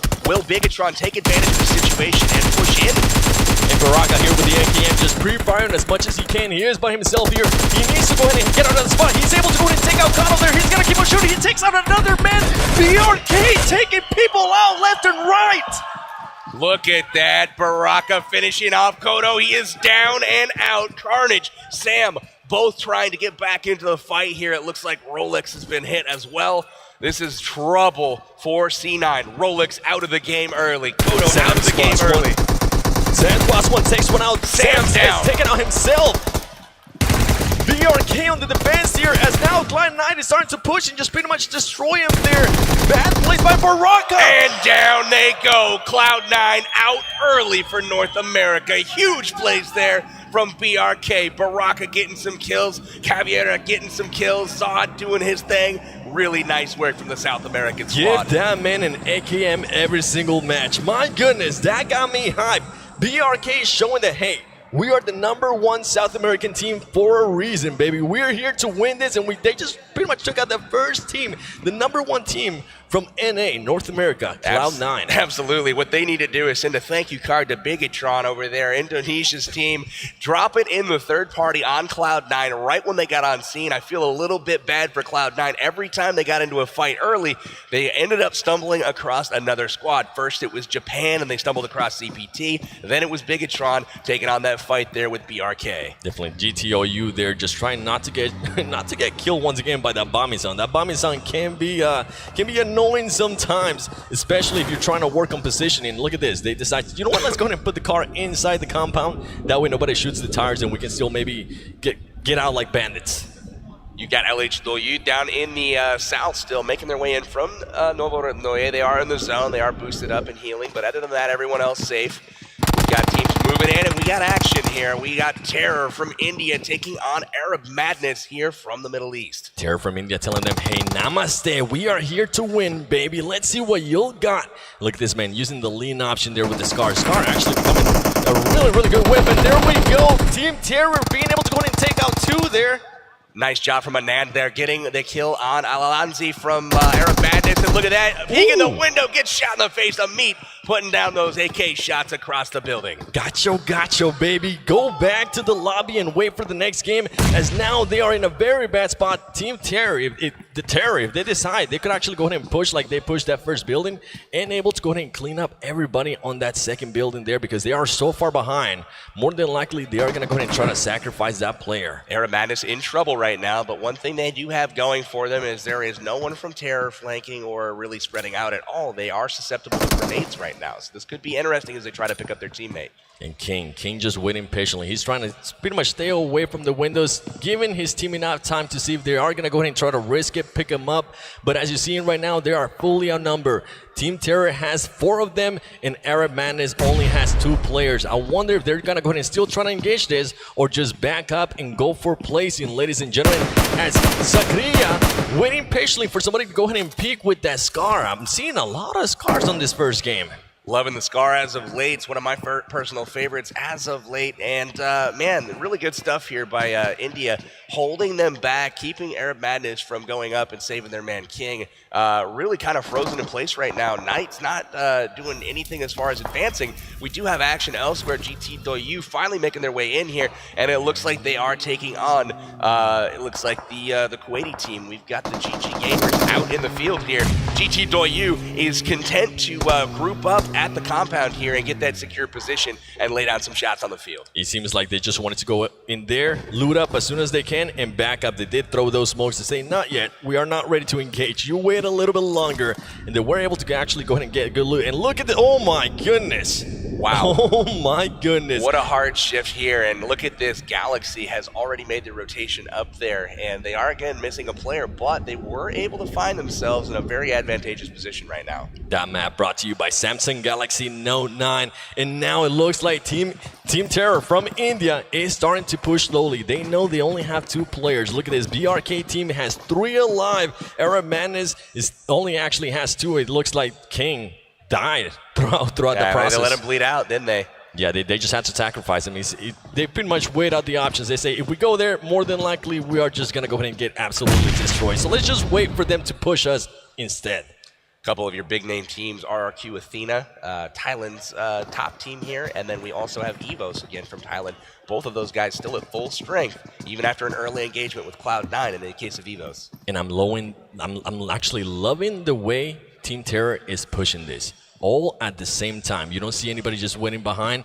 They know they got the numbers. They know they pretty much just need to be able to see where they're at. I think right now they still think that they're inside the building, but Arab Man is just waiting patiently here. Yeah, using that third-person perspective to their advantage, ladies and gentlemen. This is what happens. They gotta watch out. They don't want to get third party. There could be another team comes around and gets them from behind for Team Terror.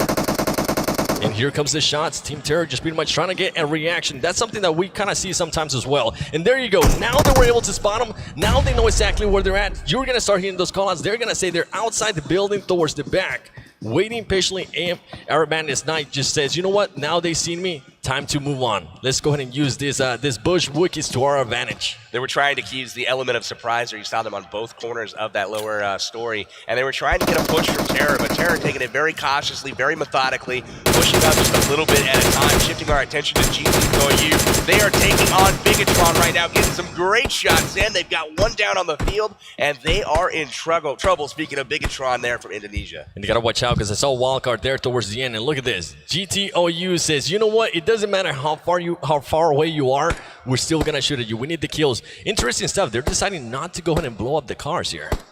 Now they've got that DP, and they're going to leave that car alive. The DP is absolutely one of the weapons that the Asian players tend to prefer, and it's definitely not something you're seeing in the meta in North America right now, although I do feel it's probably one of the most underrated weapons out there. The DP is an absolute beast. Love that gun. It shreds vehicles. The only problem is that it does take a little bit longer to reload, so if you do end up using that gun, you more than likely want to go ahead and have another AR or an SMG, something that shoots fast. That way you can go ahead and switch between them. And look at these shots right here. Steady shots now. Now they're starting to take off the tires of that car. They're saying, you know what? Oh my goodness. Look at Outsider 9K here. Outsiders moving up slowly. Being a little shark. Wildcard on the aggressive per their MO. This is a really interesting move right now. This team has no idea they're there. So here we see him moving around, trying to get position. Will he make enough noise? It looks like they are aware of the presence. Oh, he noticed Seagut. Seagut gets some shots. Seagut going down. Seagut High in the water. risk. Doesn't pay off there for Wildcard. They lose a second member. Hot Jukes and Seagut will join each other in PUBG heaven. And now Outsider 9K saying, you know what, this might not be worth it, ladies and gentlemen. I could get on that boat and just run away. I think that boat is certain death right now. Wildcard, an interesting choice to go across that river at that time, but it looks like right now, is that Terror going across? It is. They decided to disengage with Arab Madness, and they're content to move on. Terror. That was risky. They just pretty much went between all those teams and said, you know what? We're just going to take the risk. And right here we see Seagut just going down. If you're in the water and you get knocked down, you're not going to be able to get revived. You're just automatically going to go ahead and die. They tried to take advantage of the distraction, these two squads fighting each other, and unfortunately they swam directly in the line of sight here of a firefight that was going on. Other than that, maybe he would have gotten lucky there, but Seagut goes down, and there's still 16 teams on the board, so everyone here still in it. But you're going to see Wildcard start to play for position most likely and probably cut back on some of the aggressive play. Definitely, we saw Team Japan there just waiting patiently, starting to move that car around, and look at this. We got BRK still in the same spot where they were able to go ahead and take out Cloud9.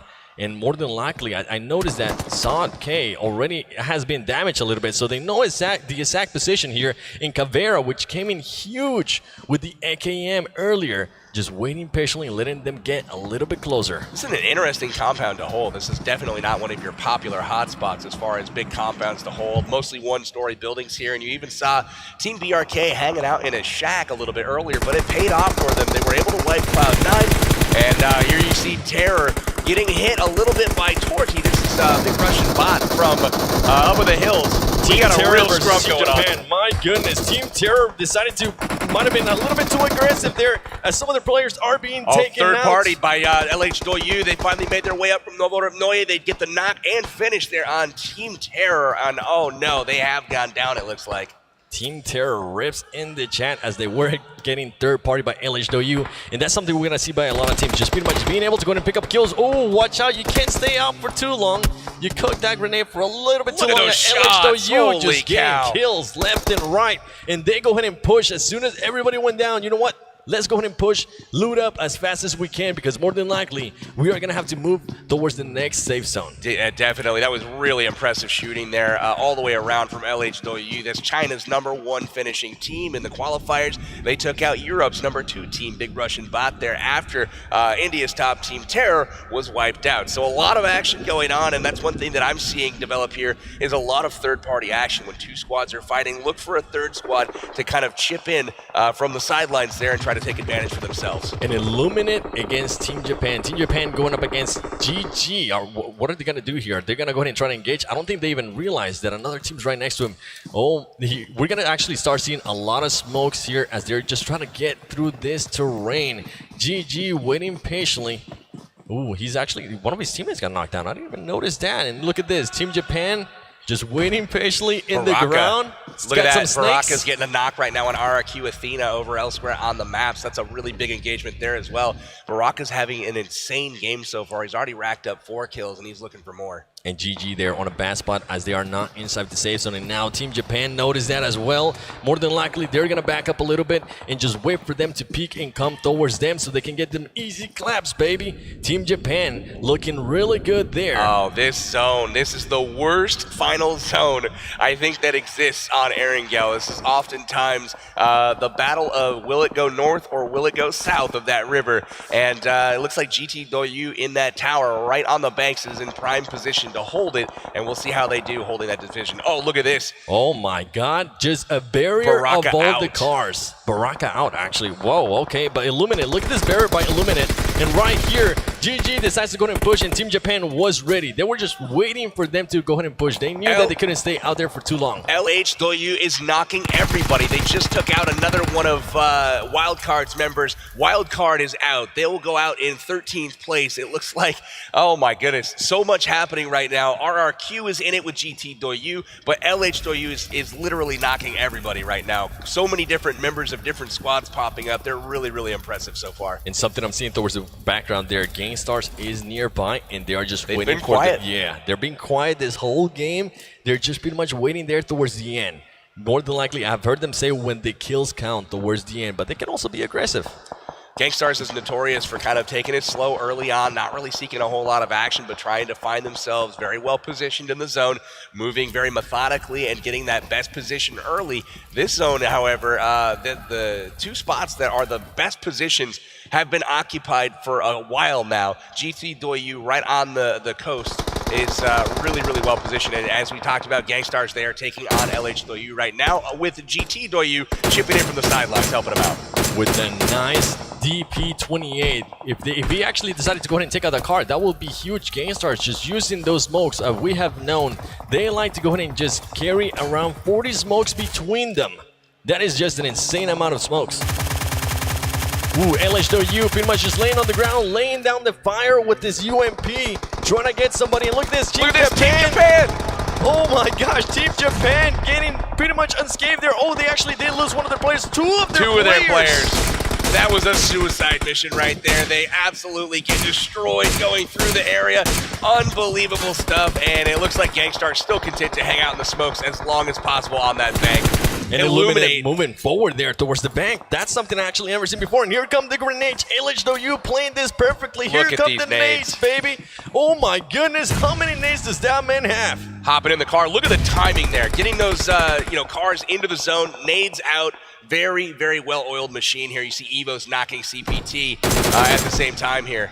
And GT just trying to get them in. There you go. He got what he's wanted. That is Team Japan, I believe. That was the last player for Team Japan. And GTOU here just trying to finish. They actually got one more. Just ooh, careful. We saw what happened there earlier too. I believe it was Seagut from Wildcard. Oh my gosh. GameStar's right next to him. LHOU just coming in and just clearing people up. LHOU playing that perfectly. Angry is very nearby. And oh my look goodness. At this. Did he just get punched? No, Angry. I think it was actually Sute. Sute came and clear him up. GameStars takes out LHOU there on that exchange. Sute, the only one alive for GameStars. Absolutely clutching it. Comes in and squad wipes. So LHOU. What a turn of events right there on the ropes. But what happened was that he chose the two knock players to take out and left up Angry, who got off some shots. Sute comes in, gets the clutch finish. GTOU here now starting to get some shots here on Illuminate. Illuminate is in a very bad spot here. If they decide to peek, they're just going to go ahead and get taken out. And here we go. He sees another player. More than likely, he's going to go ahead and try to blow up the car. That car is going to be done. That car is gone. Smokes are out. There you go, ladies and gentlemen. He's able to go ahead and explode that car and just take him out. But Illuminate still has two players underwater trying to move around and position themselves a little bit better. GTOU using those smokes to their advantage. And they have just taken out CPT. It looks like Sute goes down to Majed from the Middle East. And oh my goodness, GameStars is out as well. RRQ on the receiving end from some GTOU bullets. RRQ Athena here going up against BTR. GTOU, my gosh, look at this madness right here. Ladies and gentlemen, we are getting closer to the end of the game as GTOU is now starting to push this sniper tower. This circle is tiny and there's still 17 people alive, 6 teams left. Fighting to get that top spot here in game number 1 of the global finals. BTR jumps out. He's gonna get the AKM. He actually decides to back up. He's gonna be able to come out. He does take one down. Huge kill, but he gets taken out as well. Oh my goodness, this is madness. Look at how many players in these smokes. It's just gonna be a complete luck fest. Who finds who first?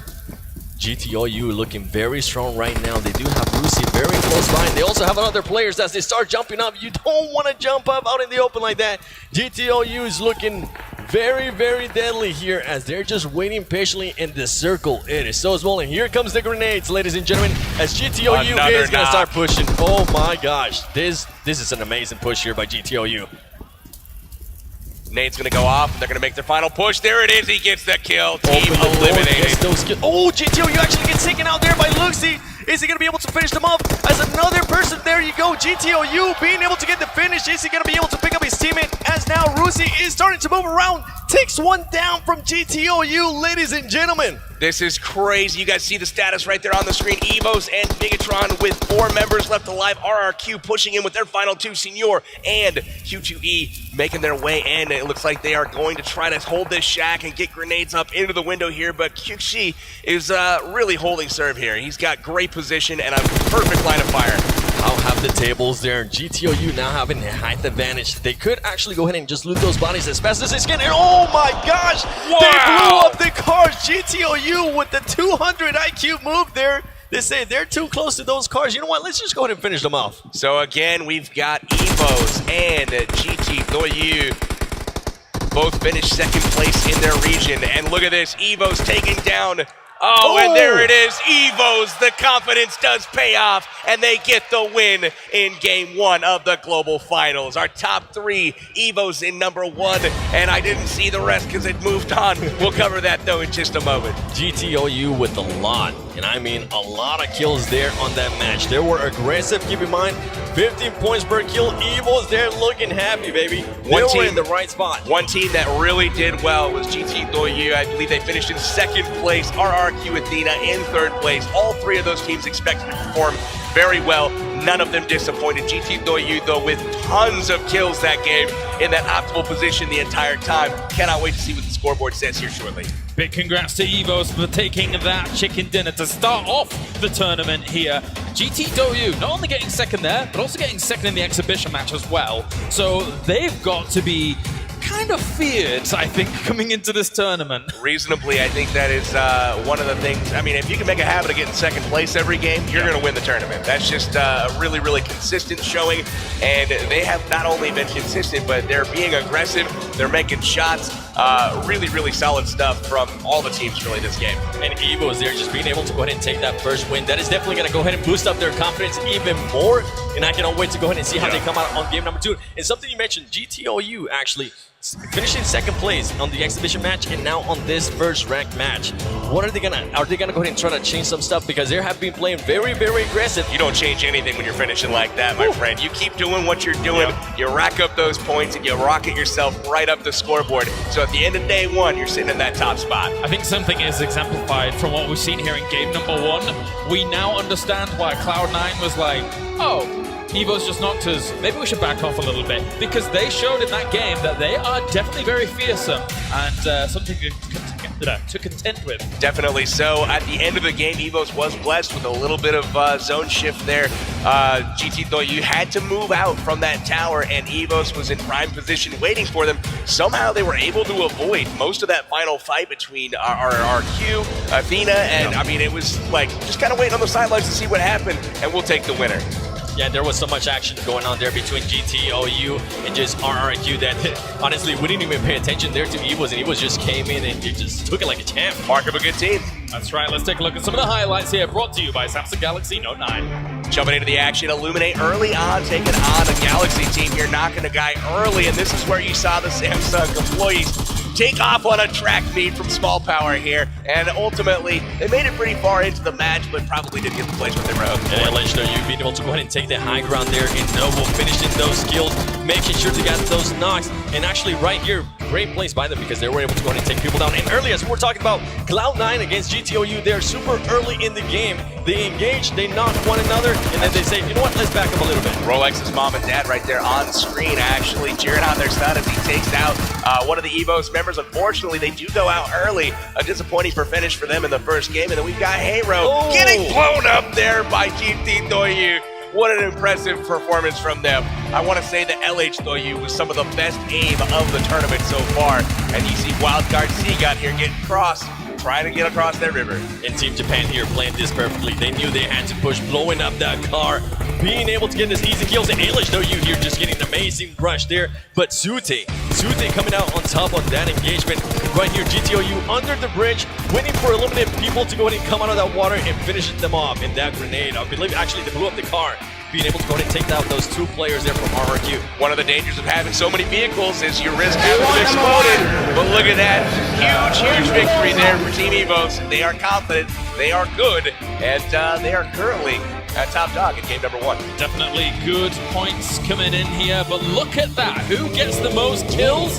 It's Do You overall. That's some, not only baby Wow, that's some, look at that. The Chinese team's absolutely destroying everyone else. The number 1 and number 2 teams from China putting up a combined 34 kills between them. My gosh. Wow.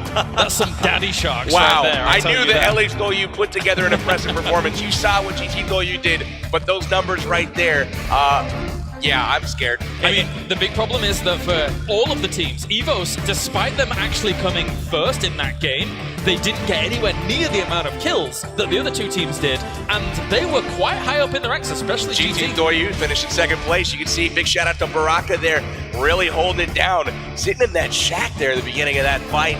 Really good stuff from them, but you see a lot of the Asian teams dominating the kill scoreboard there. Evos with a couple of members, LH Doyu with a couple of members, GT Doyu with a couple of members. Really nice stuff. 2 players there just currently tied with 8 kills already after game 1. My gosh, that's pretty awesome to see, to be completely honest. LH Doyu Ace and GT Akan tied with 8 kills for the most kills so far in the tournament. I think that's very important to know, is that in the PUBG Mobile, in the game itself, we've seen it throughout regionals and regionals and regionals. Very rarely do you see teams in one game get that many kills. And on this world stage, that's massive for these 2 teams. That's a huge statement to come out and put up performances like that. Look at this. We see some of the statistics from the 2 top finishing teams. You've got Evos Ernie there finishing with 1 skill, 6 squad kills though, and they finished overall in 1st place. And then you've got Shushi from GT Doyu with 6 kills, 16 squad kills for him. I'm interested to see if they might actually go ahead and end up 1st place on the standings. Look at this, ladies and gentlemen. Evos Verdi just pretty much ranking up the kills there as well. And look at this now, the placement. GT Doyu finishing after round 1 in 1st place just on kills alone. They got 605 points, and Evos with 590 points. LH Doyu with 400 points, ladies and gentlemen. Very close to start off the standings here for game number 1, so that is the difference. It's not only about kills, there's also the survivability factor that comes in, and something that really hindered some of these teams, of course, was that potential 50-50 river circle that we saw, which is important to highlight. It's very hard to make the decisions right at that moment. Absolutely. Taking a look at the standings really quickly, the top spots dominated by Asian teams. All over the place from Asia. They are really strong. You can see North America 8 and 10, and you've got the European champ all the way down at number 19. Definitely. So those are the standings so far. Good to check in with those, but of course, we still have plenty more games to come. We got just 3 1 more out today. of 12. That's right. Right? We got a long way to go. That's right. And obviously, our exhibition matches at the start of each day as we continue things on. For now, we are ready to head over to the stage as we have an interview. Valdez is ready. Thank you, Claris, for handing it on over. I'm here with Evos Bullshark. He was able to win with his team in the official round 1. So that's 2 Thai teams now in a row that have won. How do you feel about representing Thailand, and do you think you can continue that streak?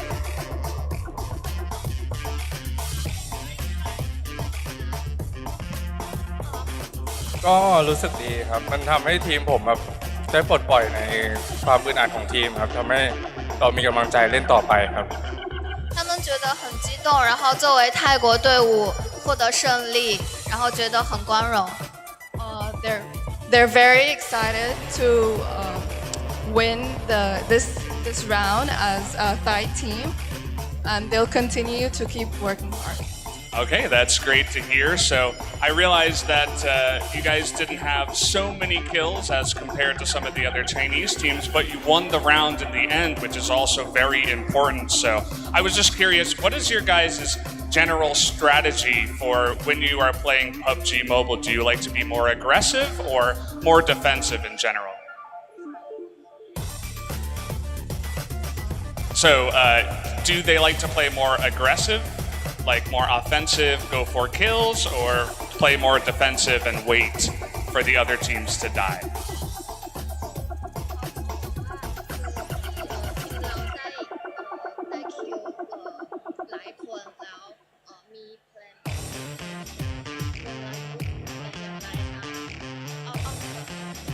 ก็กลยุทธ์ของทีมเราก็คือเล่นให้แบบเซฟให้มากที่สุดครับรัดกุมแล้วก็ดึงอันดับให้สูงแล้วก็เราจะได้แบบมายิงคิวกันตอนท้ายวงนะครับ就是他们用就是队内配合，然后就是击杀了很多的人，因为队内配合很完美。It's because of the team cooperation. That's why it's perfect. That's why their playing strategy is very good. Okay, that's great to hear. So I wish you guys would give a round of applause for Bullshark and Evos, who won the official round 1. And you can return to your seat now. Thank you for the interview. That way. So guys, I hope you guys did enjoy round 1, but we're not done here yet on the stage. We actually have a special kind of giveaway right now. So I have 5 gift cards here for PUBG Mobile. And if you guys want to get one of these gift cards, just raise up your hand right now and I'll go find you and give you the gift cards. I've only got 5 to give away. So right here, these guys, they lifted up their hands first. I'll give one to you guys. You'll have to fight it out. And this guy right over here, he seems like he could use one as well. Here, there you go. Right here in the middle. I'll give it in the middle. You guys can fight over it. Sorry. Let me go over this way. This guy right here, he looks like a big PUBG Mobile fan. Oh yeah, represent. I like that, just the one, yeah. And right here. I like the hair. Oh, you're playing PUBG right now. That's an awesome reason to give it away. I'm glad I could give it away to some big PUBG Mobile fans. So guys, that's going to do it for this official round 1. We're going to take another quick break. When we come back, we're going to be here for round number 2. Stay tuned.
PUBG!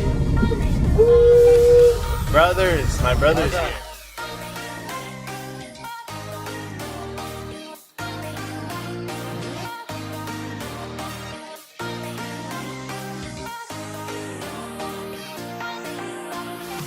Here we go. Where are my other people at?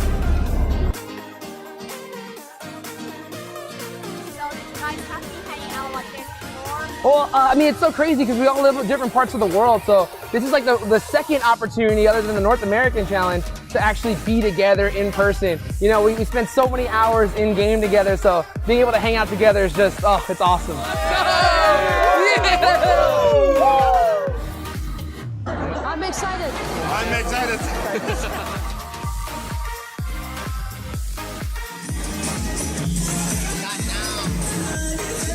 有这几天我们都是晚上一起研究那个新手机，还有战术，还有研究了其他战队的那些比赛视频。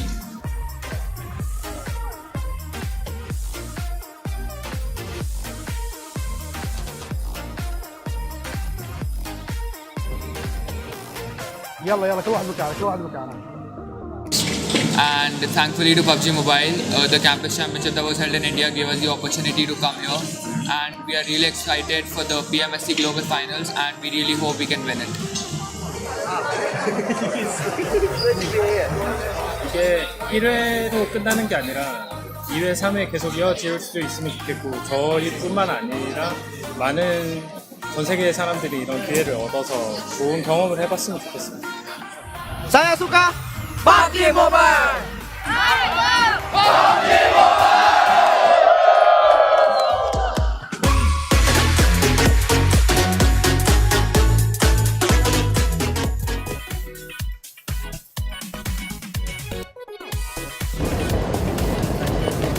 Actually, we'll practice more and more because we know that we are competing with most competitive teams. So we'll practice, we'll improve our skills more, and let's see. Çok merak ediyorum. Özellikle yemeklerini. Hayatımda hiç deve eti yemedim. Deve eti yemek istiyorum. The terrifying nightmares. Team Hyro. Fighting.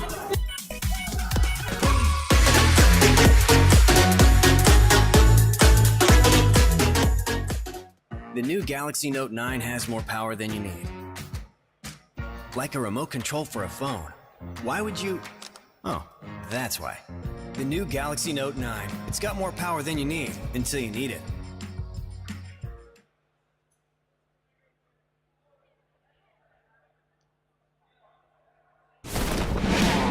After re-listening to our player community, Lightspeed Studios took some time and effort to make things as flawless as possible.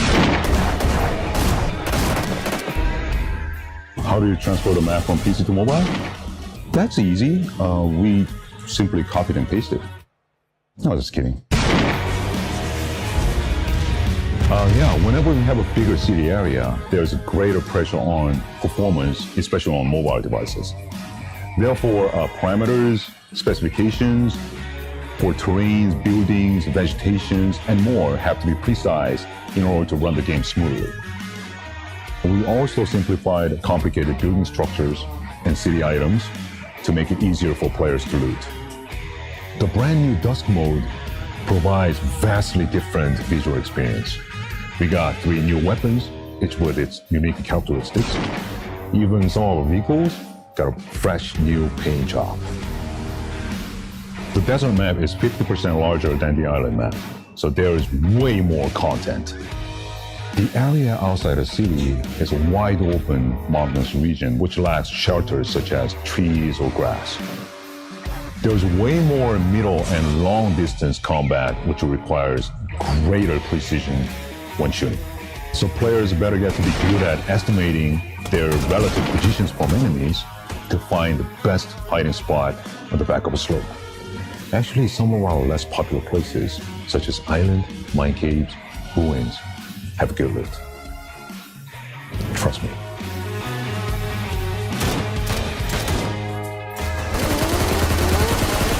This new map is awesome. So we're constantly working on stuff during the daytime, and then we stay up all night playing. Who needs sleep?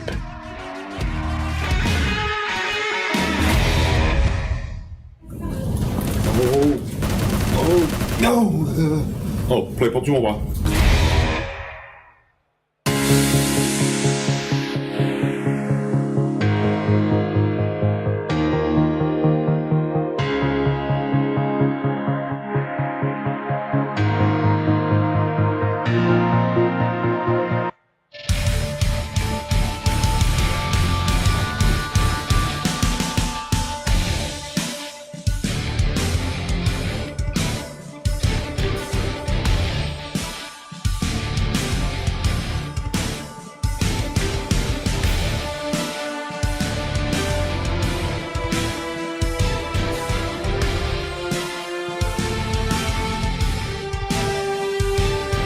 Evo's Burnout set the competition ablaze in the first round of the tournament to set themselves up with the first chicken dinner of the tournament, and what an impressive result it was from them. But almost a little bit of that spotlight really stolen, I think, by our Chinese teams with the amount of kills that they were racking up to start off the day, boys. Evo's Burnout picking up the chicken dinner, the first place in game number 1, but not the first place in the tournament overall, as GT Doyu, they picked up a ton of kills in order to secure the top spot in game number 1. LH Doyu, probably one of the most impressive teams overall in the first game. Shooting skills on point, just moving like a finely oiled machine. These guys really snappy with their timing, their movements, their grenades, their guns, everything looked on point. Yeah, just pretty much going off the movement there. Just the rotations seemed on point. They were throwing smokes when they needed to go ahead and throw them. Actually, at one point, I saw them pretty much running away from a fight, and they were in the car throwing smokes out of the car. So interesting strategies there by LH Doyu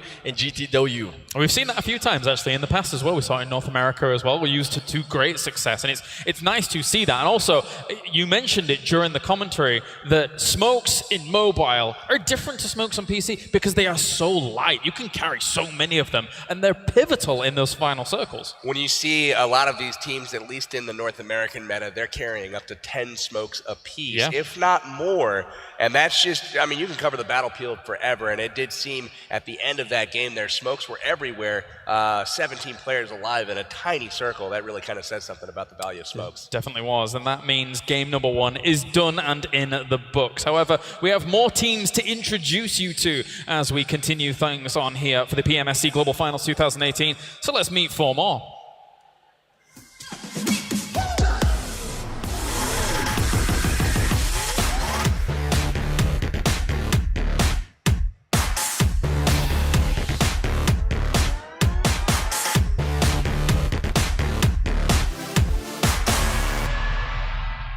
สวัสดีครับผมชื่อกล้องครับชื่อไอดีในเกมตอนนี้กำลังศึกษาอยู่มหาวิทยาลัยครับสวัสดีครับชื่อโก้ครับชื่อในเกมเป็น RQG9 นะครับมาจากไทยแลนด์นะครับสวัสดีครับชื่อดี้นะครับชื่อในเกมชื่อ RQD2E นะครับตอนนี้ก็ไม่ได้ทำอะไรครับว่างเล่นเกมอย่างเดียวครับสวัสดีครับชื่อ2ครับชื่อในเกม RRQI2 ครับอาชีพที่ทำอยู่ปัจจุบันคือเป็นกราฟิกดีไซน์ก็ได้รางวัลระดับเอเชียที่1มาครับเราก็ยังไม่รู้สึกดีใจเท่าไหร่ครับเพราะว่าเราจะรู้สึกดีใจที่สุดก็ต่อเมื่อเราได้ที่1ของโลกครับก็สำหรับผมนะครับการเป็นที่1ของเอเชียก็ไม่ค่อยเท่าไหร่ครับเพราะว่าทีมผมก็ที่เราเข้ามาสมัครร่วมรายการนี้นะฮะก็จะโชว์ให้โลกรู้ครับว่าเมืองไทยมีดีแค่ไหนครับก็จากรอบที่5นะครับก็คือวันนั้นมีผู้หญิงมาปาร์ตี้ฮะเราได้มองผู้หญิงแล้วเรารู้สึกกระชุ่มกระชวยครับเราก็เลยมีพลังในการเล่นบวกกับสไตล์การเล่นเราเปลี่ยนครับเราเปลี่ยนไปเล่นเข้าหลังคนอื่นเขาแทนเราชอบยิงฟรีครับเราสู้ตรงๆไม่ได้แต่เราก็เลยหนีวงเข้ามาเรื่อยๆครับยิงคนอื่นฟรีๆไปจนได้อันดับ1สำคัญที่สุดก็คือผู้หญิงครับเพราะว่าเราเล่นโชว์ผู้หญิงเท่านั้นเองครับผมคือมันมีผู้หญิงประมาณ100 กว่าคนอยากให้ผมเป็นแฟน100 กว่าคนเลยครับผมทีม RQ Athena ครับเป็นตัวแทนจากประเทศไทยในรอบของเอเชียเข้ามาครับทาง D2E เล่นก่อนนะครับแล้วผมมาตามเล่นทีหลังครับแต่คือตามมาทีหลังก็เก่งกว่าอยู่ดีคือสอนมาก็เก่งกว่าอยู่ดีครับสรุปแล้วคือผมก็เล่นเก่งกว่าเขาอยู่ดีก็แน่นอนครับ D2E เก่งกว่าเยอะครับไม่เห็นด้วยหรอกเพราะว่าทุกวันนี้ผมเป็นคนแบกทีมขึ้นมาครับไม่ใช่น้องแบกครับก็พูดไปมันก็ไม่ฟังอยู่ดีเล่นเกมอยู่บ้านนะครับจะบ่นครับเพราะว่าวันๆผมไม่ทำอะไรนอกจากเล่นเกมตื่นก็เล่นนอน ตื่นมาก็เล่นกินข้าวก็เล่นจะนอนก็เล่นทั้งวันก็ต้องโดนคงไม่มีใครมาชมคนเล่นเกมทั้งวันมันรัก PUBG Mobile นะครับผมรัก PUBG Mobile นะครับแน่นอนผมคิดว่าในระดับโลกก็คงไม่ได้ยากเกินไปที่เราจะคว้าแชมป์มาให้ได้ตอนนี้ยังไม่ได้คิดเรื่องเงินครับตอนนี้คิดแค่ว่าจะเอาที่1อย่างเดียวชิคเก้นลีดเดอร์ที่1ก็เราอยากฝากให้ทุกทีมนะครับคือระวังหลังพวกคุณให้ดีครับไม่แน่เราจะไปยิงหลังพวกคุณเองครับ winner chicken dinner IQ fighting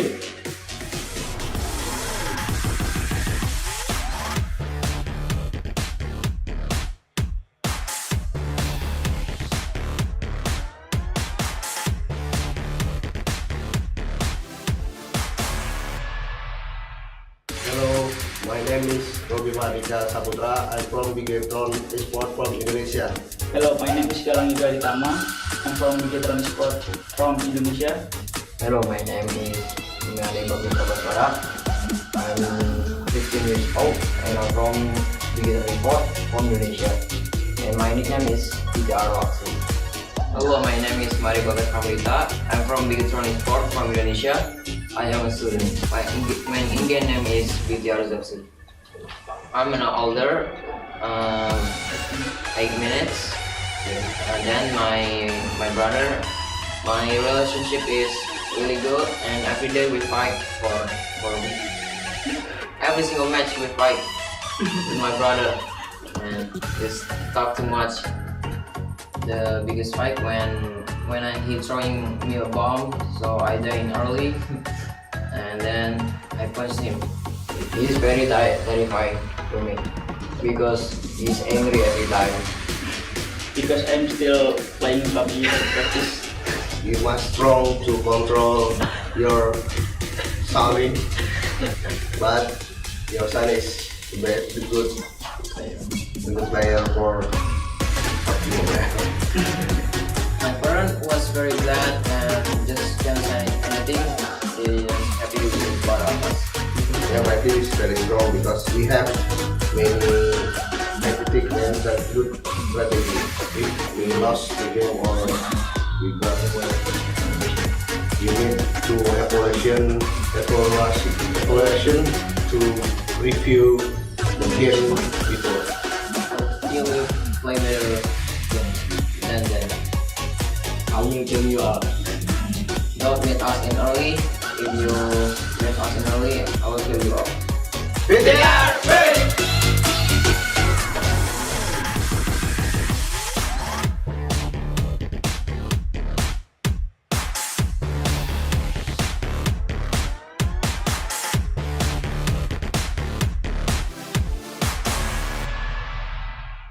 So hello guys, my name is Sakriya Puri and I'm the leader of the Terrifying Nightmares. I am from Mumbai and my gamer tag is Sakriya Puri. Hi, my name is Amit Sharma. My gamer tag is Amit Sharma 9184. I am from India. Hi guys, my name is Mehul. My gamer tag is Torpedo. I am currently a university going student. Hello guys, my name is Anand Puri. I am from India. I am a member of Team Terrifying Nightmares. Currently, I am a university student and my gamer tag is Anand Puri 19. It gives me goosebumps to be in an international tournament with him, and it's really exciting for both of us to be in the PMSC Global Finals, and a really proud moment for both of us brothers to be here representing India. I want to thank PUBG Mobile for hosting such a big event at such a large scale. Me and my brother are very excited to face the other competitive teams. So according to me, it will be RRQ Athena. The main reason why we think RRQ can be a competition is because RRQ also lands at our landing spot, which is Pochinki. So we can have a fight at the very first minute. Just keep your guards up for the Terrifying Night. That we can participate and represent our country. Our parents were proud. They supported throughout the event. They were supporting in the Grandfish Championship, and they are now supporting us in the PMSC Challenge also, because they know that we are representing India and they are proud of us.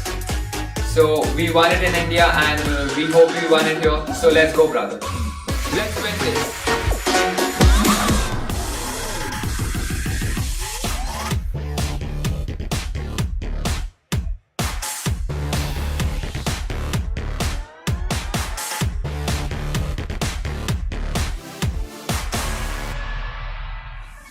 こんにちは。私はチームジャパンの荒金陽太と申します。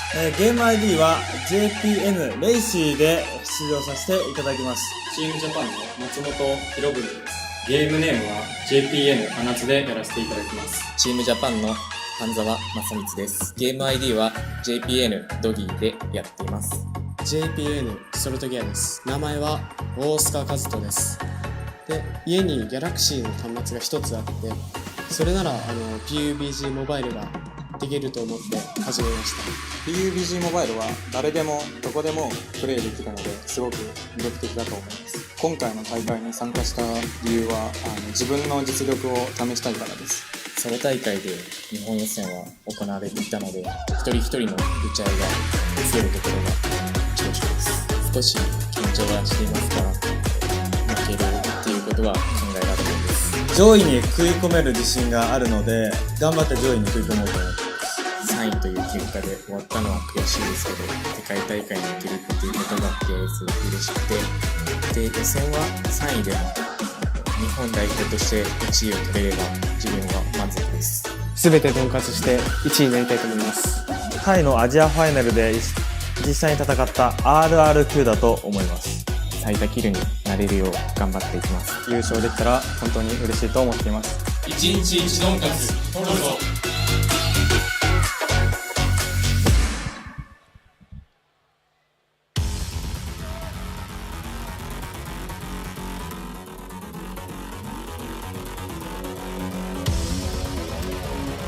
Welcome back, ladies and gentlemen, here, and hearing from all of these teams once again, brotherly love. That's what I extracted from that, my friends. So many brothers on these teams pairing together and bringing that kind of ferocity here to the table. It's really cool to see, actually. It really kind of it puts that bond in place where you always know what your brother's going to do. Absolutely. So perfect. There's chemistry there that's just natural, that's built in, that you don't have to learn.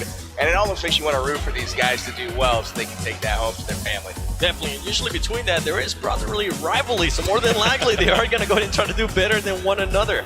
Yeah, absolutely, absolutely.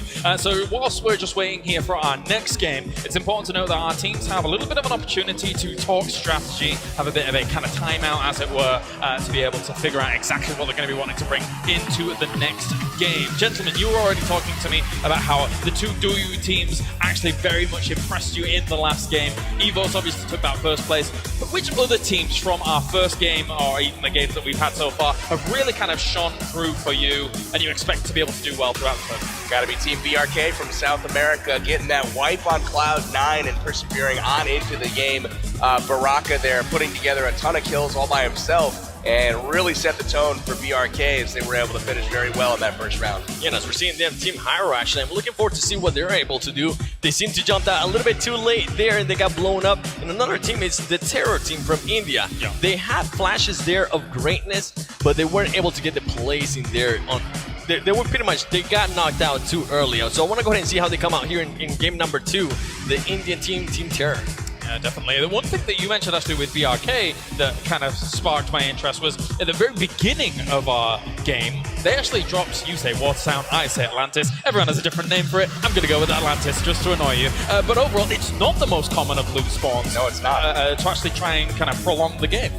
No, it was a very uncommon drop spot, but you saw there was kind of a pseudo hot drop there, if you will. A couple of teams were dropping right next to each other in a very obscure location.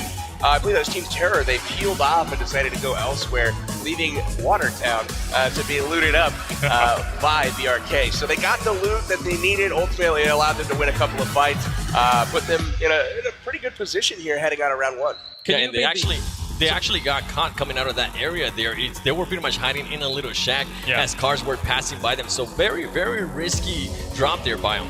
Can you be the tiebreaker, Seven? Can you tell me, what do you like, Watertown or what's your choice? Venice. Venice? Oh no! Oh boy, we're never coming to resolution on this one. Well played, well played. I'm not going to take that away from you. But overall, going into our next round, What do you think some of these teams have to take away from them? Obviously, I think that the plane was pretty good for the most part. It didn't limit too many locations. What do you think? It didn't really shine the light on any location in particular as though it's going to be this is going to be a hot drop. But there was a lot of stuff that was in range. You saw it kind of splitting the difference between Pachinki, military base against Naya Polyana, flying right on through the middle there on the diagonal. So a really solid plane path for the most part. Maybe we'll see another one this game.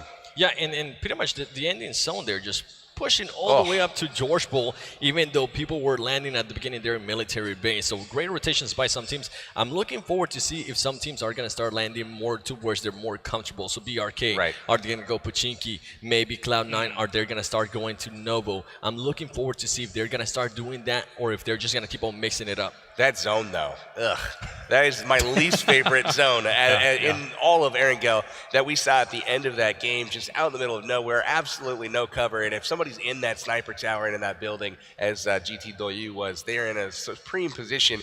But it's even that's not safe because it's just like throw nades at me, you know. So I mean, it wasn't only the circle over water; it was also over a bridge as well for a little bit of time, which. Water and bridge creates multi-leveled weird fights going on in such an odd area. That's just mean. And as we saw there, pretty much they were taking advantage of it. They were just crouching under the bridge, being a munchkin pretty much, and just shooting people out of the water as they were starting to coming up. Oh, I love it. Yeah, it was really, really interesting to see. Another kind of note that I have from Game 1 was Team Japan getting caught in vehicles multiple times out in fields, just trying to drive peacefully, I might add, from one location to the next, and they got shot at by Cloud9. They got blown up there at the end. You know, everything seemed like it was pretty chaotic enough, and then Team Japan comes driving through and then just ultimately got destroyed. Yeah, risky plays. I think it was the Terror team also did that as well. well. Same thing, but they were able to sneak across the bridge. They were, and then Hyro was trying to do that too. So a lot of teams just taking riskier plays. Are they going to learn from that, or are they just going to go ahead and, you know what, maybe that was just bad luck there on that one. Let's just go ahead and continue. I think luck had a lot to do with it. That zone really kind of forced. I mean, you saw how many people were left alive. That was one thing. You got to give credit to all these teams. Just staying alive with no real cover and in a tiny circle like that. Sometimes you don't have a lot of choice besides, well, let's just hit it and hope for the best. And unfortunately, for a couple of the teams, it didn't work out. Others, it did. Evos, in that position that they were in at the very end, actually were quite fortunate that we saw Doyu show themselves in the tower as well, because coming off of that ridge next to where the river is can be very difficult against that tower in itself, right? It can. It's got some great cover there. You can kind of move horizontally back and forth. But the tower being the prime position, but the tower also, you know exactly where they're going to be. So you know where to put your crosshair, and as soon as they peek, that's the end of it. Yeah, and if you get caught in the water, it's pretty much over for you. As we saw pretty much for Seagod there, an outsider trying to get away. But ultimately, they just got killed. And obviously we saw whilst these teams were thinking about their strategies, they were able to kind of plan out some of their rotations, even with the little stylus of the Samsung Galaxy Note 9, to try and figure out exactly where they want to go. Obviously, they don't know exactly where the plane path is going to be just yet for this game, but overall, you can get a good grasp, especially if you want to drop towards the center of the map, to know where you want to go eventually. People have their usual path. Certainly. I want to see, as Seven mentioned, if the teams start to gravitate towards their natural landing spots. I feel like strategy played a big part in this first game. Teams didn't want to reveal what they're normally comfortable with. They all said that they did some studying, and they altered kind of where they started out. Well, gentlemen, we are ready. It's going to be game number 2 here of our tournament as a whole to figure out who's going to be able to rack up the points and who is going to be able to catch up with Evos and Doyu to get things going. 7, PB, take it away. Let's do this, baby. Game number 2. Who's going to go ahead and win it? Let us know. You currently watching at home, whether you're watching on Twitch or on YouTube, comment below right now who you got. And oh my God, that plane, I cannot get over that plane. It's just so awesome. Don't look up. You'll get cut by a propeller. That thing is unbelievably cool. Flying through the arena here, dropping in the Samsung Galaxy Note 9, displaying round 2 of the PUBG Mobile Star Challenge Global Finals. Let's see what this plane path is going to be, because we saw it earlier.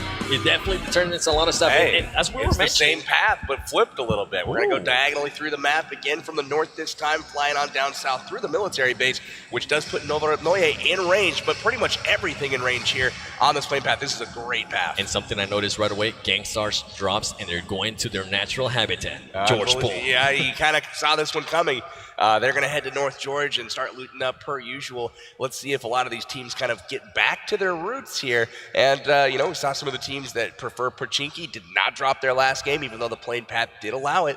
We'll see if they do that again this game. A lot of teams just starting to spread out. Actually, I'm loving this plane path here because it's going to allow teams to just pretty much go to where they usually want to go, right? They don't have to just jump into a car and try to go that way. And look at this, BRK, once again, dropping Atlantis, Watertown, or Venice, whatever you want to call it. They're going there once again. It seems to work out there in the first match, so why not? Let's go ahead and do it again. They're going to drop into a place with buildings and water. We'll call it that, buildings and water. Looting up, though, but they have company. Did you see that? They got another squad there looting up just on the outside, and it is Terror once again from India. These are the same guys last time that peeled off. Maybe this time, maybe they won't. And look at Terror here, already with the NAM4. They got some guns. I saw somebody there from BRK pretty much just trying to run away because he didn't have a gun just yet. And once again, just to remind you, the top 10 scores, GT Do with 605 points, Evo's Burnout with 590, and LH Do Look at that, LH Do in its third place right now, and they did not finish anywhere near the top 3. Remember, Gangstars put them out much earlier. I believe they finished 7th or 8th overall in the standings. But with the 16, or was it 18? It was either 16 or 18 kills. Man, they rocketed up those rankings. An interesting place here by the Terror team from India, as they are now starting to run away there from BRK. Now, the only problem with this is that they're going to be super exposed. If for some reason any team passes by, they're going to be easy pickings. I'm interested to see how these guys continue to play. It's kind of an interesting tactic, establishing yourself in an obscure location and then immediately giving up ground, even though you have the assault rifles and weapons already on your person.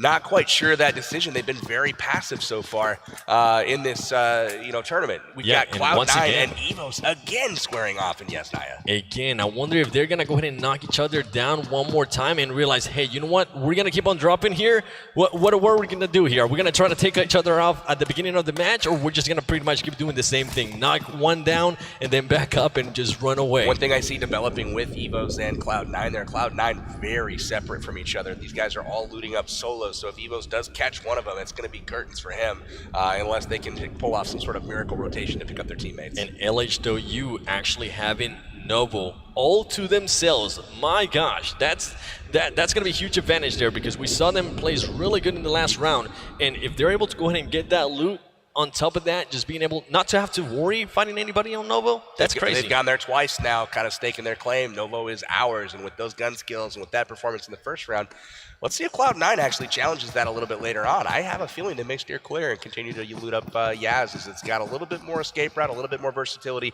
And as you can see, the zone this game, very central, very friendly to pretty much everyone everywhere on the map. Yeah, and actually Team Japan, very spread out. They're not even close to each other. I think they were maybe trying to get some cars and loot up, but interesting plays there by them, as they do have GT Do fairly close in school. One of the people's favorite drops sometimes. We've got a split drop right now, looks like, from GT Do. They're heading school, Roz. I mean, they're trying to group up, but it looks like Team Japan over at the apartments right now staking their claim. Six God's going to have to get out of Dodge and head over to meet up with his team as he sees the folks over at the apartments. And just to remind you at home, this is day 1, round number 2. We will be doing this tomorrow and the day after tomorrow until December 1st. So make sure you go ahead and tune in at the exact same time. In BTR taking I wasn't able to see the name there, but just pretty much looting up as much as it can with the DP28 as well. Level 1 helmet. That's something that we're kind of been seeing in play here. If you have a level 1 helmet, you might not want to go ahead and take a fight, because everybody is just so accurate. What if you have a level 1 helmet with spikes on it like that guy? I might take it. I'm sold. Yeah, maybe Kato has here the level 1 helmet with spikes on it as well. Looking pretty solid here, but again, sweet backpack, really cool gear, man. All these guys are looking fly. Carnage has got that sweet white backpack on, and these guys are, look at him, he's just scouting. He's just looking around. He's trying to find those Evos guys. It is. They're using that third-person perspective to their advantage. Once again, day number 1 is third person, day number 2 is first person, and day number 3 is going to go ahead and be third person once again. So you're going to be seeing a lot of people, if it's third person, you're going to be seeing a lot of people just put up their faces straight to the wall just so they can go ahead and look around the corner. What's that guy doing there? Just staring at the wall. And also, you're going to see a lot of snakes, it seems, in third person. If for some reason you don't know what snakes are, is when people just lay down on the ground. So do me a favor, if you're watching at home, spam some snakes in the chat, please, as Evos is still just looting up all these apartments. And my goodness, they already have an M4, they already got pens, they already got the whole 9, it seems. Yeah, they're looking pretty solid right now. Evos, again, a really, really solid crew. And they are, man, really great stuff. I mean, finishing first overall in the first game. CPT, interesting stuff here. Driving around outside of Pachinki, grabbing a spot on the hill here. Trying to find the ocean to go outside surfing. buildings. Interesting. Yeah, definitely trying to find the ocean to go surfing there. And he doesn't currently, there you go, he does have one gun behind him, but he's trying to find more stuff. And that man has a level 2. Oh my gosh, look at this right here. That sound actually not bad at all. It's smack dab in the center. Even the teams that are out of it right now. Hero down in Primorsk. We got, looks like the Arabs up in the top left. They're, all good to go. And LHW really and making it Novo, quick. they're currently just barely outside the zone, but their loot is going to be just off the chain. And look at them. They're just pretty much switching ammo or Level whatever 3 it is vest back here and forth. for- Whatever you're more comfortable with, right? That's what it comes down to with these teams. If maybe a player doesn't like using the 4-time and one of their teammates does, then they're just going to go ahead and exchange that so they will be more comfortable and just feel that's something that actually comes that I notice a lot of players prefer to do. Pick up something that you are comfortable with, even if it's not as powerful. Correct. I think that's something that, I get asked a lot of times, why do you prefer this weapon over that weapon? And it's just like, well, I do better with it. It's a very simple answer. It doesn't necessarily mean that statistically it's better or it puts out more damage per bullet, but, a lot of times if you're good with a weapon, you stick with it. Yep. Ooh, and look at this drop right here for Wildcard. Wildcard just on crates. That man C got already with the ghillie suit. That's going to come in huge, especially towards the end of the match if it's for some reason out in the open. And here we got, they're actually getting shot at. Big Russian bot getting shot at here. They're getting shot at and they're just waving around trying to juke them. They were able to actually get not even damage. They're going to be able to just loot up here and stand their ground. They're going to hole up here, it looks like, closing the doors, kind of getting ready to fight potentially. They don't know if they're going to get chased out from Pachinki. I believe it was one of the Chinese teams, CPT, up on the hill that was firing shots at them as they drove by. Big Russian bot. There you see CPT on the hill. But we've got Big Russian bot, second place finishers in Europe. And they've got a lot to prove here this particular match. Yeah, something that I would like to go ahead and point out is that there's not that much action here at the beginning. Before, in the previous game, there was already some teams already out. Right now, everybody seems to be playing it safe now that game number 1 has passed. And look at this, the Terror team from India being able to go ahead and just work their way all the way a little bit towards, I believe that's a little bit towards Pachinki. Yeah. Yeah, this is the east side of Pachinki here, and it's looking pretty, or excuse me, west side. That's a nifty spot there on top of the couch through that little window with the DP. I noticed a lot of the teams from India like using that DP. Yeah, I think Asia in general really has a strong preference for the DP. You see some of the Chinese teams typically are preferring the M4 and like a 6x scope, just absolute laser beams for aim. And then we've got RRQ here kind of pushing in towards Terra. I wonder if they know that they're there, if they know what they're getting into here. You see 2 members of RRQ split off to the side, and Sakria's just waiting. Yeah, RRQ definitely playing it safe there. They might have been able to hear him, or they might have been able to hear something, because RRQ D2E is just waiting patiently. Oh yeah, they know. Senior is calling them out with that mini 14, baby. He's just waiting for somebody to go in and peek, and all of them are in the exact same building. That could actually, oh my gosh, look at this right here. GT getting some shots there on BTR. There you go. First blood of game number 2. Great position there. BTR unfortunately going to have to leave Zuxi behind as Zuxi goes down. Man, one of the brothers eliminated here early. And GT, though, you just pretty much finishing up that man. They already got a lot of kills in the previous match. More than likely, they want to go ahead and continue that trend through every single match with already 1 kill and looting him up. Once again, the Scar. RRQ, Athena, and Terror have kicked off as well. Terror, one of their members did get knocked. A nod goes down, and look at that grenade torpedo taking him down all the way in the warehouse. What a shot. He say, hold up a bit. Kaiseho, I see that you're there. Back up. You know, this is an opportune time for another grenade. You know where they're knocked. You know he hasn't crossed. The smoke's out. This is where you start lobbing in more grenades if you got them. You might be able to catch a second player down, and at that point, you have an opportunity to push. And something that I think RRQ is going to go ahead and do here is more than likely they might not even engage here. There it is. One of their team is a little bit too late, though. it might hurt the confidence there. Usually that's what happens when you see a team starting to rush and somebody gets knocked. They think about it twice. They say, I don't know, maybe not right now. If he had followed up with that grenade just a little bit sooner, that would have been real trouble there for RRQ. Definitely. They do have the car in the back, so they could pretty much move out at any moment here, and they do have the bombing zone very close by. It seems like they're still going to go ahead and engage. They are throwing smokes all over the place just to throw Team Terror from India a little bit off. They drive the vehicle inside, trying to keep people out of harm's way from the red zone. Kind of a standoff here, and there it is. Look at that VSS. Woo! Getting the knock there on D2E. D2E goes down. Amit is, well, he's got 1 HP. Yeah, he needs to go ahead and bandage up. He probably noticed that one of his shoulders was sticking out, so he's like, you know what, let me go ahead and just move a little bit there to the left. That VSS from mid-range is just absolutely lethal as well. You're dead before you know that you're getting shot. Yeah, VSS actually, we saw it a lot there towards the end with Gainstar's Bilbo, which is currently not here, but he was one of the players that was using it a lot, and then Angry from Gangstar started using it as well, the VSS in the NA Finals.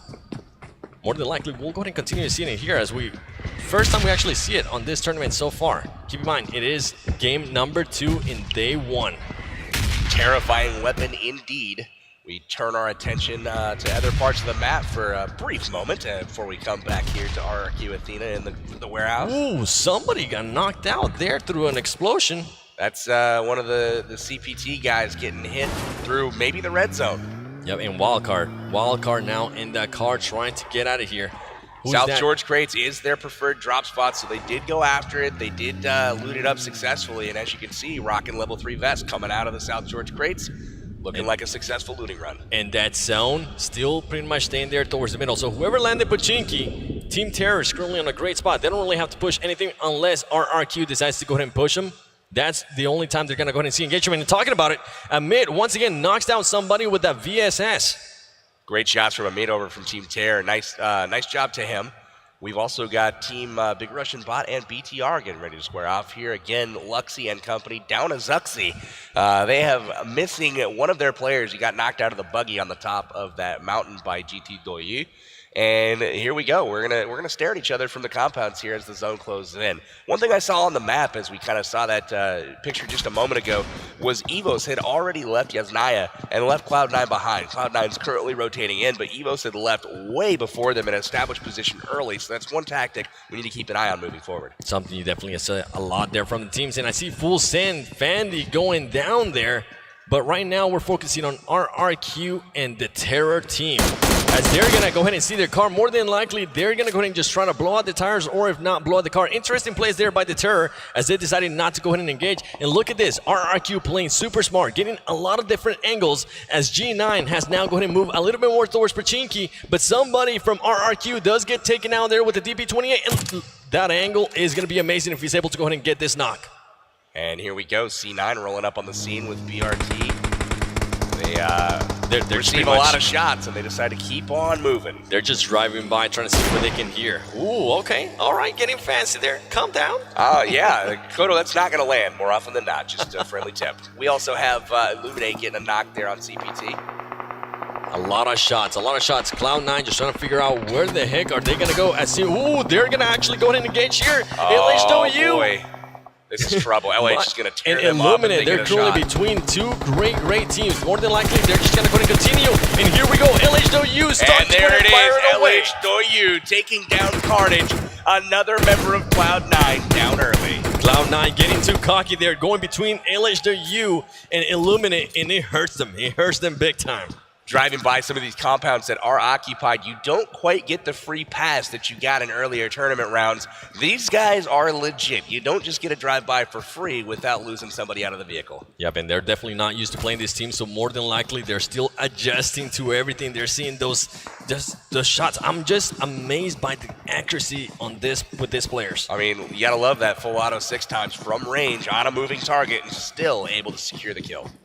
Poor Carnage. Do me a favor, spam me some rips in the chat for Carnage, as now Cloud9 is starting to go ahead and move. They pretty much decided, you know what, let's go ahead and not use the vehicles anymore. It didn't work out for us, so let's just go ahead and start working our way around through the bushes. Look at this. I mean, this is really interesting. The zone is very large still as far as the play zone.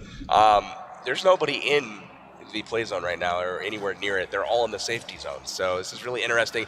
And then we also have a shark. A little bit of an adventure here from Sam.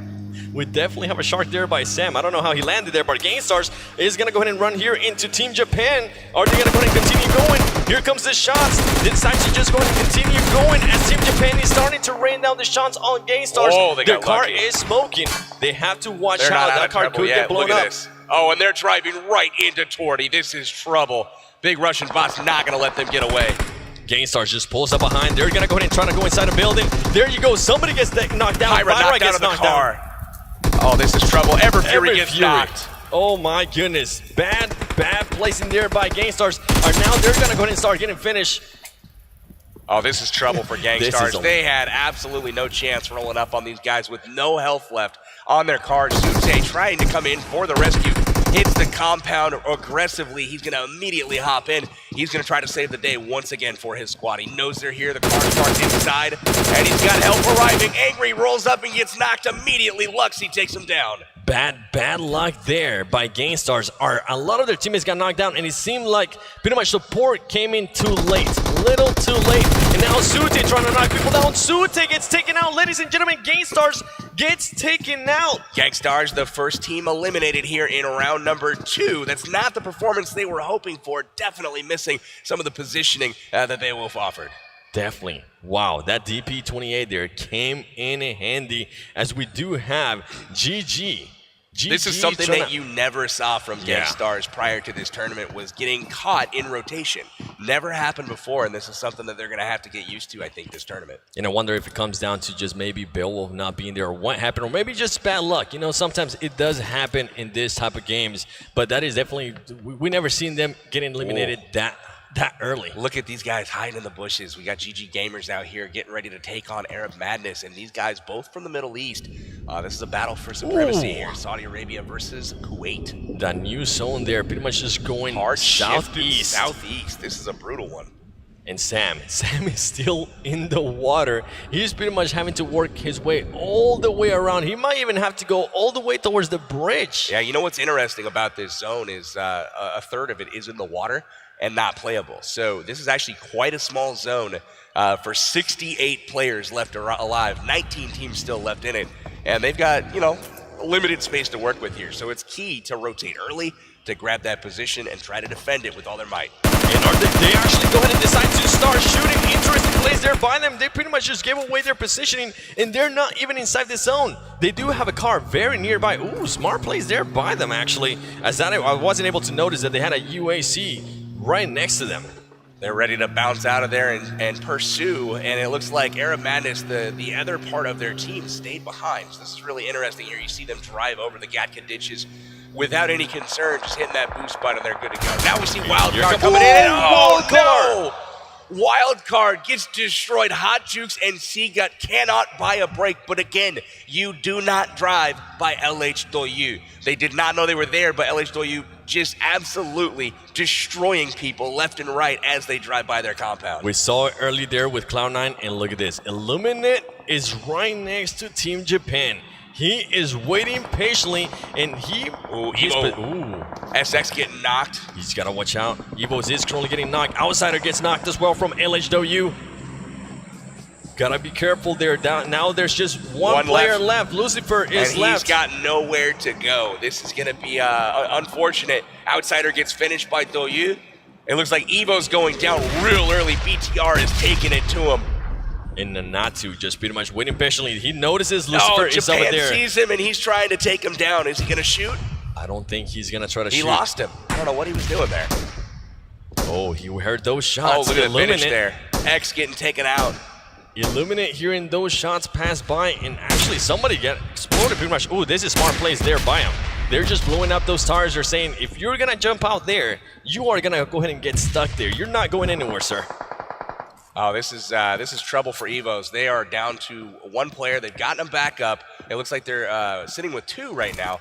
But again, there's still 18 teams on the board. They do not want to follow up a first place going out early like this. And look at this. BRK now getting into some action, ladies and gentlemen, against the Terror team from India. The Terror team from India currently in a great spot as they do have the height advantage. As well. Look at that. The Arab Madness team takes out C9 Sam. Sam has been eliminated from the game. And Sam was swimming there for a very long time. Interesting place here by Terror as they decided not to go ahead and push, even though they had 2 players and somebody from BRK was down. You might go ahead and cost him here. You want to go ahead and push. There you go. He's able to go ahead and take without a mid with the great shots with the UMP. Is he going to go ahead and try to push here, ladies and gentlemen? He's waiting patiently. He actually needs to go ahead and heal up himself. And Baraka's going to go ahead and throw a grenade right behind them. Wow, Ooh. just a little bit short there. Wonderful attempt there from Baraka. Didn't quite get the finish, but Sakria getting the hit on Caviera over on the other side. So now Baraka and his squad really in trouble. It's going to come down to him trying to get up Zod. Once again, interesting decisions here by Team Terror as they decide not to push right away when somebody is down. They're actually moving away from the action. Terror has a habit of, really kind of securing an advantageous position and then retreating. They're not an aggressive team at all. They're concerned more with staying alive rather than trying to finish off their opponents. And I wonder if that's going to hurt them because now we have seen if they actually are on the aggressive, it works for them. So I wonder if they're going to go ahead and start noticing that and just start playing a little bit more aggressive there for the team from India. And look at this. Oh, that shot there by Hero. Ooh, my goodness. Doc, Show one of him the how it's only done. players in the tournament that prefers a bolt-action sniper rifle. He likes the M24 and the AWM. Other than that, every other player here prefers an assault rifle or a DMR. And Team Terror here just pretty much getting mowed down. CPT as they're trying to get out of that zone, and that was just a bad spot. Now we know why they were running. They were outside this zone, and that more than likely, ladies and gentlemen, it is going to go ahead and be there by Team Terror. It's down, and Team Terror goes out. Unfortunate. CPT, the lovable Penguins from China, they do get the victory there on Team Terror, and unfortunately for Team Terror, they're going to have to try to do better next game. But CPT will move on. It looks like Korea Winter Chicken Dinner is getting into the action, taking out one of the Doyu players. But Doyu says, nah, we're going to come right back. And, oh, wow, and check third out party. Baraka right here, right next to him. He accidentally shoots and gives his position away. Baraka just, for some reason, accidentally shoots and just gives his position away, which pretty much got him instantly killed. punished. My gosh, you got to watch out for that. He could have been able to go ahead and take out another player there, or maybe a full squad if possible. But just that one little shot was a warning shot, and it was downhill from there. There's an interesting fight brewing on another part of the map. I'm really hoping we can take a look at it. The two Doyu squads are going at it right now. We've got Zod K trying to make his way to the zone. He's getting low on health. He's going to be able to make it. BRK still has 2 players alive. More than likely, this man is going to try to heal up and then work his way around. And look at this, LHW against KWCD. How is this going to go ahead and work out? As somebody from KWCD pretty much just look at that knocked down. Jeez. Christmas. Ace just absolutely slaying here. Look at them using the cliffs to their advantage. Now, if he jumps off there, he might have a hard time getting back up. So that could be a play that saves him for now, but perhaps later on he's going to be in trouble if that zone does shift. And he decided to jump up there to pick up his teammate. So I wonder if that's going to be a good decision or if it would have been better just to sacrifice him. But from what I'm seeing here, they don't want to go ahead and sacrifice anybody. And Hero here just trying to pick up his teammate. More than likely, he's going to be able to, as he does have another team here currently pulling up. Illuminate just passes by him briefly. Wow, we've got a lot of teams using smokes right now to cover them. We've got Kodo in the background driving by from Cloud9. Everybody trying to make their way and grab a spot in the circle. Once again, very open territory, and the only buildings left in it, well, once again, occupied by GT Doyu. GT Doyu and LH Doyu there with the great showing in game 1. Look at this, RRQ now is starting to push the action a little bit more, but Torte is just waiting patiently. He does have an AKM and an extended mag, so that right there alone, it is full of bullets that are can be quite deadly for even a full squad. GT Doyu just knocked out Kato with the grenade, and that's going to do it for Cloud9. So unfortunate, another disappointing finish for them. It looks like Rolex is knocked out here as well. So C9 goes out 15th this time. 15. Kodo and Rolex there gets taken out, and LHW with the Car 98 shot. Ladies and gentlemen, get ready because the zone is starting to close in, and this action is about to get started. Korea Winter Chicken Dinner is over on that side trying to get in. LHDU holding them off, but now we shift our focus to the big Russian bot team taking on Arab Madness here with RRQ Athena off on the sideline. Just spectating a little bit, seeing what they can pick off here. It's a 3-way standoff here at the compound above farm. Definitely, and it seems like RRQ Athena there and his team is just waiting patiently. They want to go ahead and see more people get knocked down, and that's exactly what's going to happen. They do have to watch out, though, because they're currently not inside the safe zone, and the safe zone is starting to move. And look at Lucifer right here. Gosh. Oh, my goodness. This could not be any worse for Wildcard and Lucifer right there. As he's out in the middle of the open, he does have those smoke grenades. He could use them to his advantage and start backing up. Torty pretty much using the M4, trying to figure out where everybody's at. Team 13 currently just waiting patiently. When are they going to go ahead and start to push big Russian bots?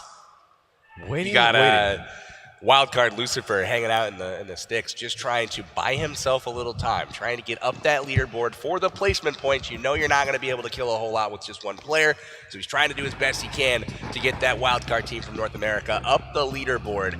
And as we can see here, Galaxy from Samsung still in it, and they're still rocking 4 members. And Lucifer gets spotted there. Oh not no, this car's RRQ has to watch out.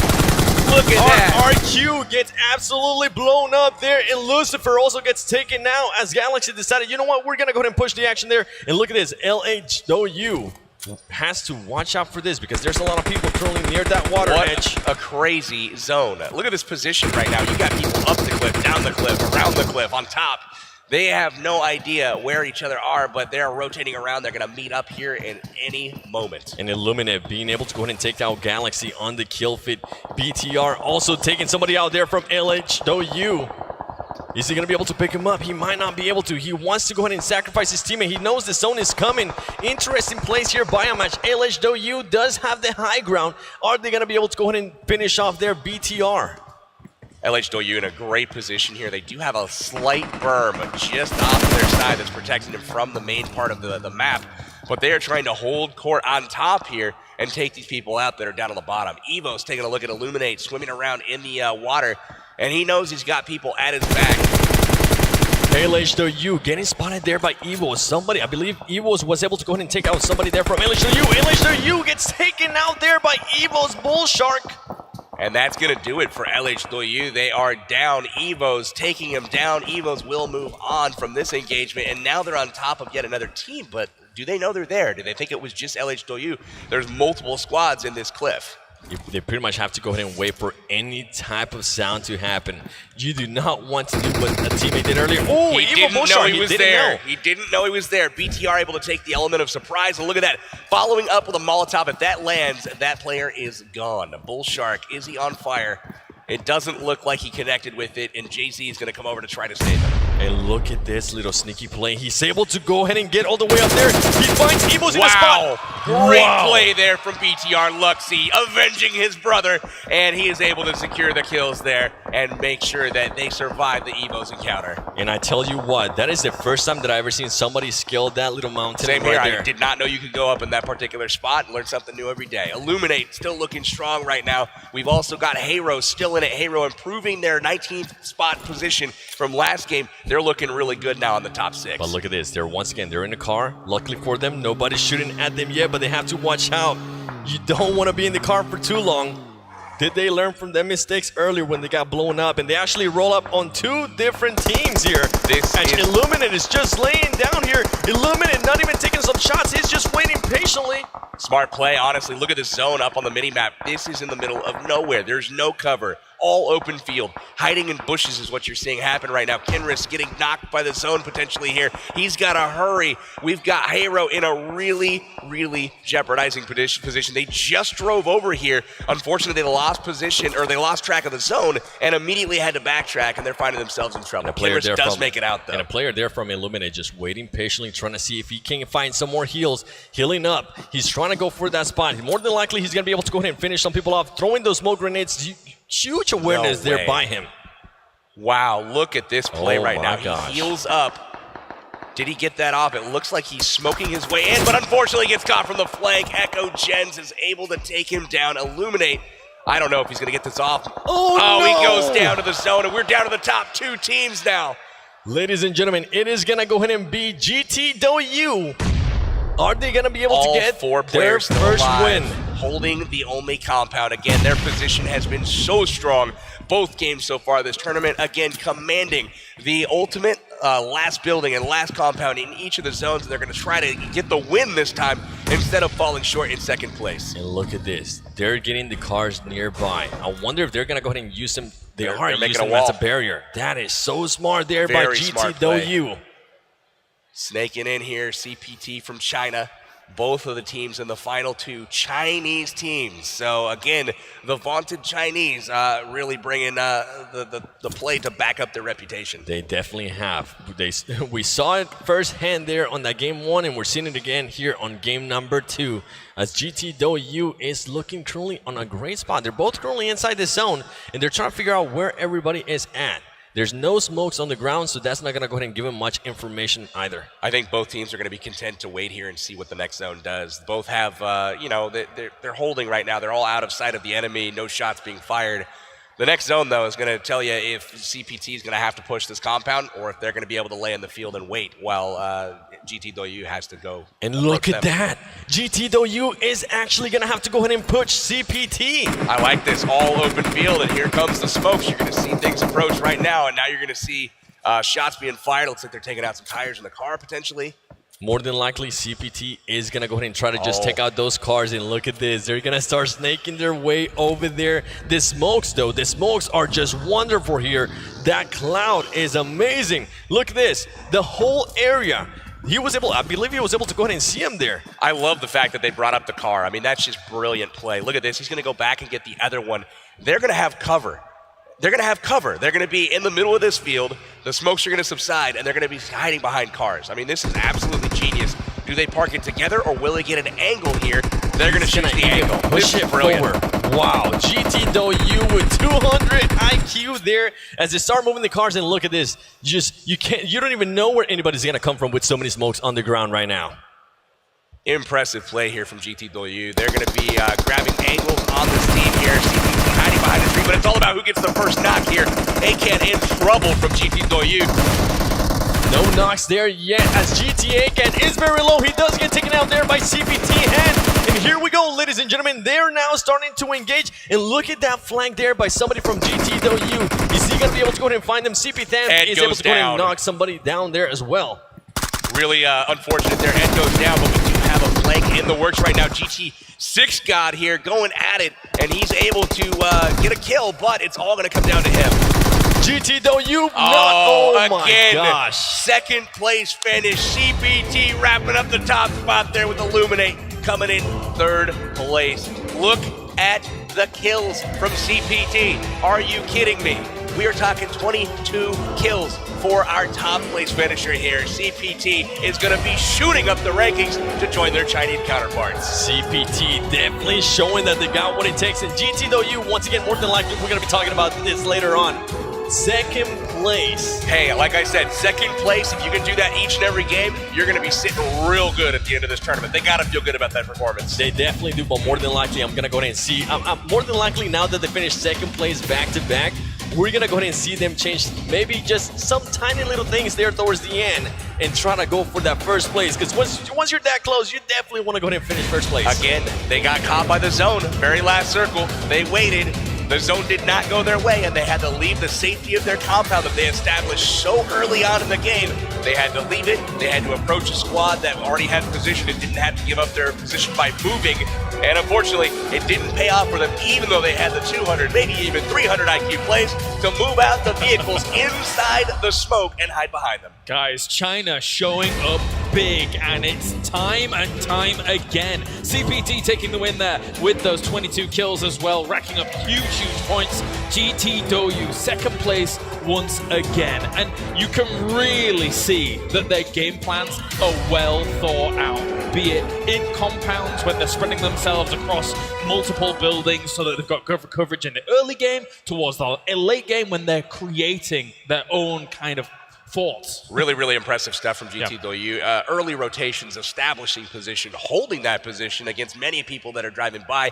The CPT team, again, finishing first place with an insane amount of kills this game. And again, very impressive, although going now a slight bit early this time, was LH able to take out anybody that drove past, was getting absolutely wrecked by that Chinese team. Those three teams, once again, stood out to me as the three really dangerous teams here in this tournament. And not only that, they're also getting the kills. They're not just getting the placing, they are also getting the kills. Teams from China are just showing up that they can play, baby. Yeah, it's crazy because in a lot of other esports and here as well, for the most part, China is its own kind of microcosm that you don't really get to see too much of, and they kind of just play their own game and don't really get too influenced by the metas. And you can see that right now their meta looks very, very strong. Let's take a look at the highlights from game number 2, brought to you by Samsung Galaxy Note 9. You can see them use that S-Pen there from the Galaxy Note 9, planning out their strategy there in Pubgm.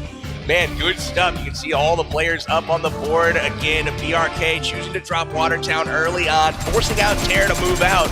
And this is where it all started for BTR, losing Zuxi early on. And the Terror team there, taking somebody out there. As you mentioned, they should have thrown another grenade there and be a little bit more aggressive. We have seen them do great stuff when they're aggressive, and once they get passive, they just pretty much get taken out. But RRQ with a great movement there, as we see Team Fandy there just saying, oh no, baby, we got knocked. Look at the aim and the recoil control here from Ace, taking out Carnage from distance here. Zute tried to be the hero. He really had no other choice, but unfortunately unable to save his squad. And the compound that he went adjacent to where the fight was, well, it was occupied by another squad. Yeah, and game starts there. Pretty much just running up on a lot of squads. And then Wildcard, Seagut, and I believe it was Hot Jukes getting caught in the car. And once again, look at all these explosions. In the car. I mean, this has been consistent each and every game so far. These cars driving by, there is no mercy. You drive by a compound, you drive by a squad, they have quick reactions, great aim, and they're just taking cars out left and right, so you gotta be careful. And CPT just pretty much pushing forward there. He knew that there was only one person left, and he was able to finish that team for the win. Great performance from all of the teams, especially those Chinese teams finishing at the top of the rankings. Really good stuff. It's rare we get to see West meet East when it comes to PUBG Mobile so far, but in these first 2 games of the tournament, East has won out quite significantly against our Western teams. Not only have they placed better, but the kills have been far superior. We'll take a look at that right now. Team kills ranking from this second round, as we mentioned, 24 kills. This is cumulative, it looks like. So CPT up to 24 kills, topping LH Doyu with 24. GT Doyu with 24. Do you guys notice a trend here? I think I've seen the trend. Yeah, that's a lot of kills in all 3 of those teams from China. And that's only 2 games played. I can't believe it. After seeing how that has gone down, big Russian bot as well trying to catch on up here and with that 4th place position when it comes to those kill points. But overall, China is showing massive results. That's just insane. All 3 of those teams just really hammering people every time they get near. A big shout out to Big Russian Bot as well.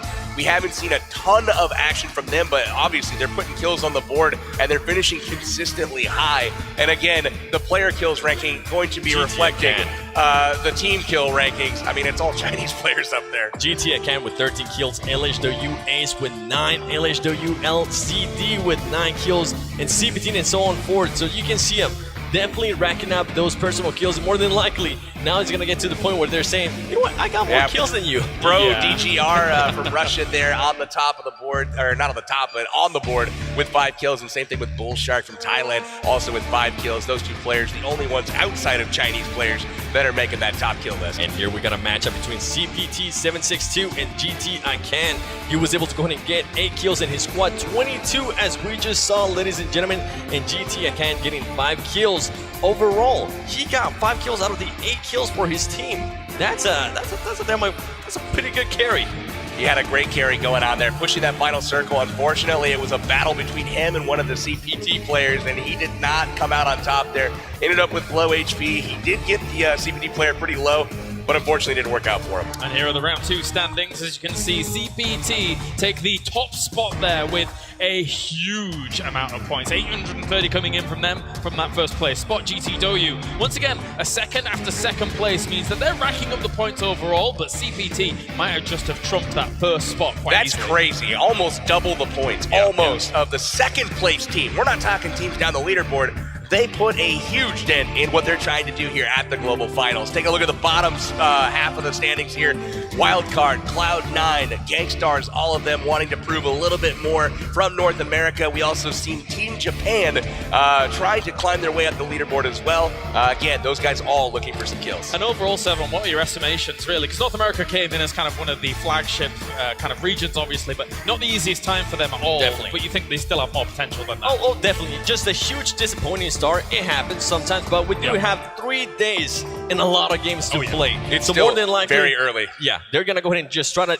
If anything, if they do bad in this first day, they can always go back to their hotels and you know what? Just address certain issues and just come back the second day and the third day. As we saw Wildcard actually on the ANA finals, we didn't see them do that good there on day 1, and on day 2 they pretty much just pushed everything, Multiple got a lot of dinners, kills, right up the rankings. As long as you get the kills and the wins, even at this stage, you can definitely get up there quickly. Yeah, definitely. Well, thank you very much, gentlemen. It's time now to head over to the stage as Valdez is ready once again with our winning team of round number 2.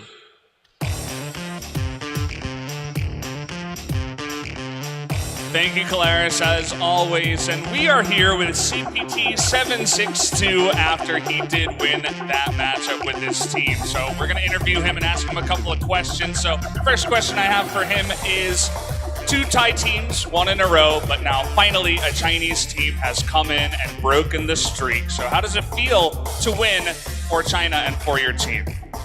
上2轮都是泰国队赢了，现在身为那个中国队，吃到鸡有什么感受吗？身为中国队的第一击的话，感觉还是心情蛮不错的。As a member of the Chinese team, we feel pretty good at heart.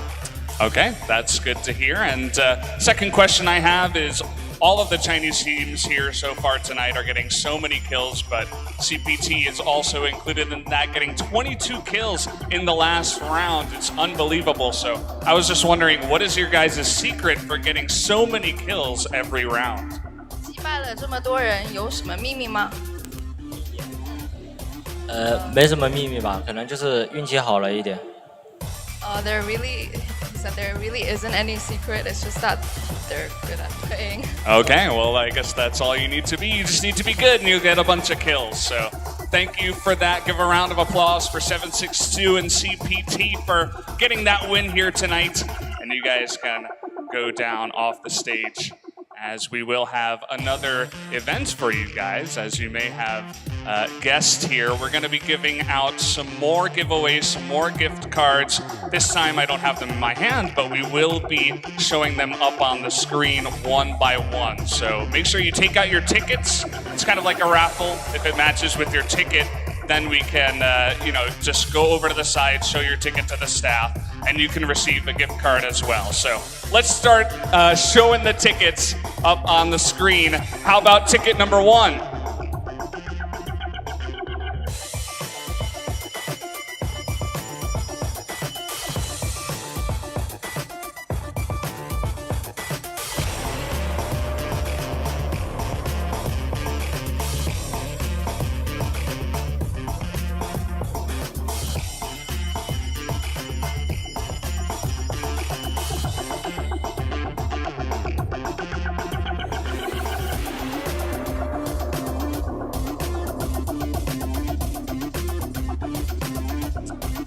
Look at those tickets up on screen.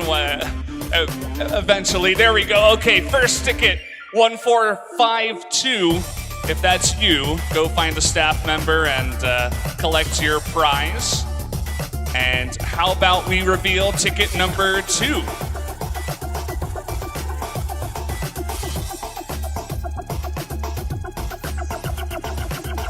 (0476). If that's you, likewise, go over to the side and show a staff member and pick up that gift card. And on to ticket number 3.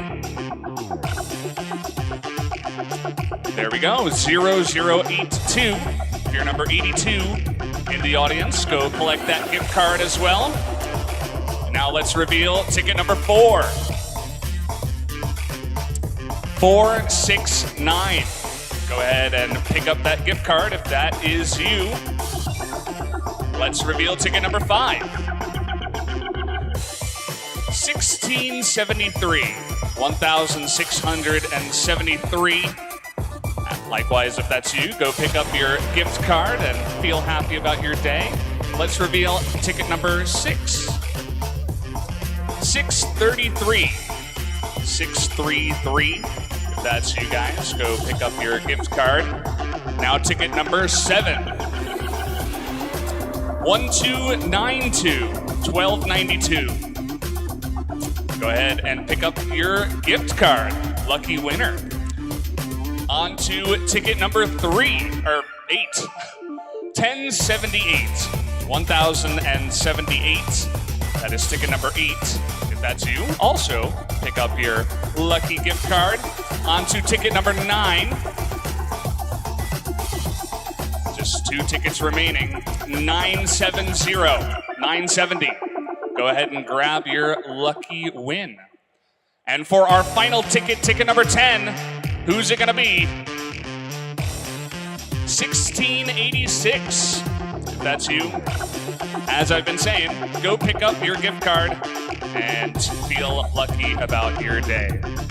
So, I hope you guys enjoyed that event. Don't go anywhere though, because we are going to have another fantastic event where one lucky winner is going to get a pretty huge prize. I'm not gonna spoil it just yet, but just definitely stay tuned. After the next match, we'll be giving that one away. But until then, we're gonna have another little break, so stay tuned until then. We'll see you then.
PUBG! Brothers, my brothers here.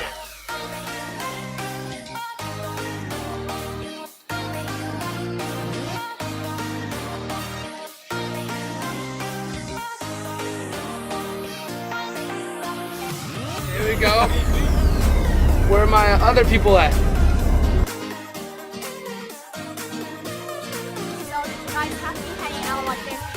Well, I mean, it's so crazy because we all live in different parts of the world. So this is like the second opportunity other than the North American Challenge to actually be together in person. You know, we spend so many hours in game together. So being able to hang out together is just, oh, it's awesome.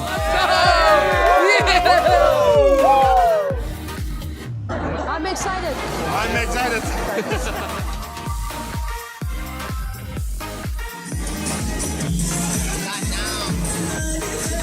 有这几天我们都是晚上一起研究那个新手机，还有战术，还有研究了其他战队的那些比赛视频。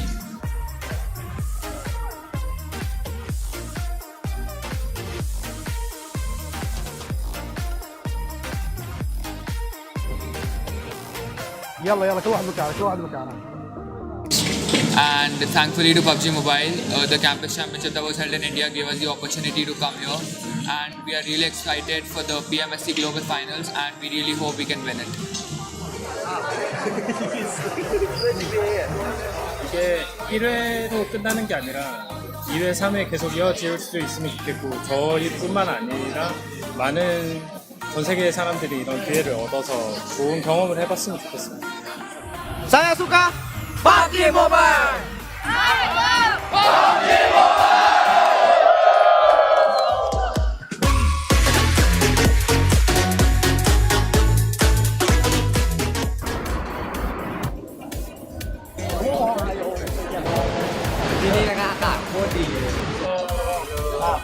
Thailand number one.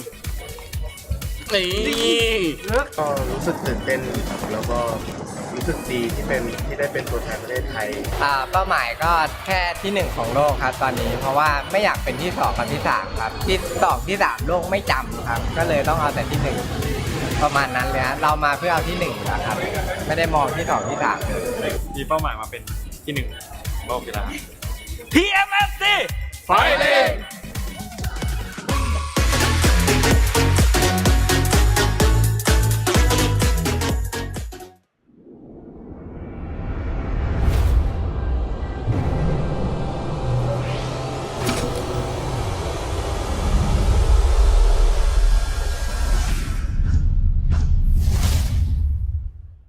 The new Galaxy Note 9 has more power than you need. Like a remote control for a phone. Why would you... Oh, that's why. The new Galaxy Note 9. It's got more power than you need, until you need it.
CPT puts a capital W on the scoreboard here as we get done with round number 2, and what a win it was. 22 kills to boot, and really representing China very, very well. I cannot believe how even the teams are in the rankings right now as far as the total number of kills, the same exact amount for each Chinese team.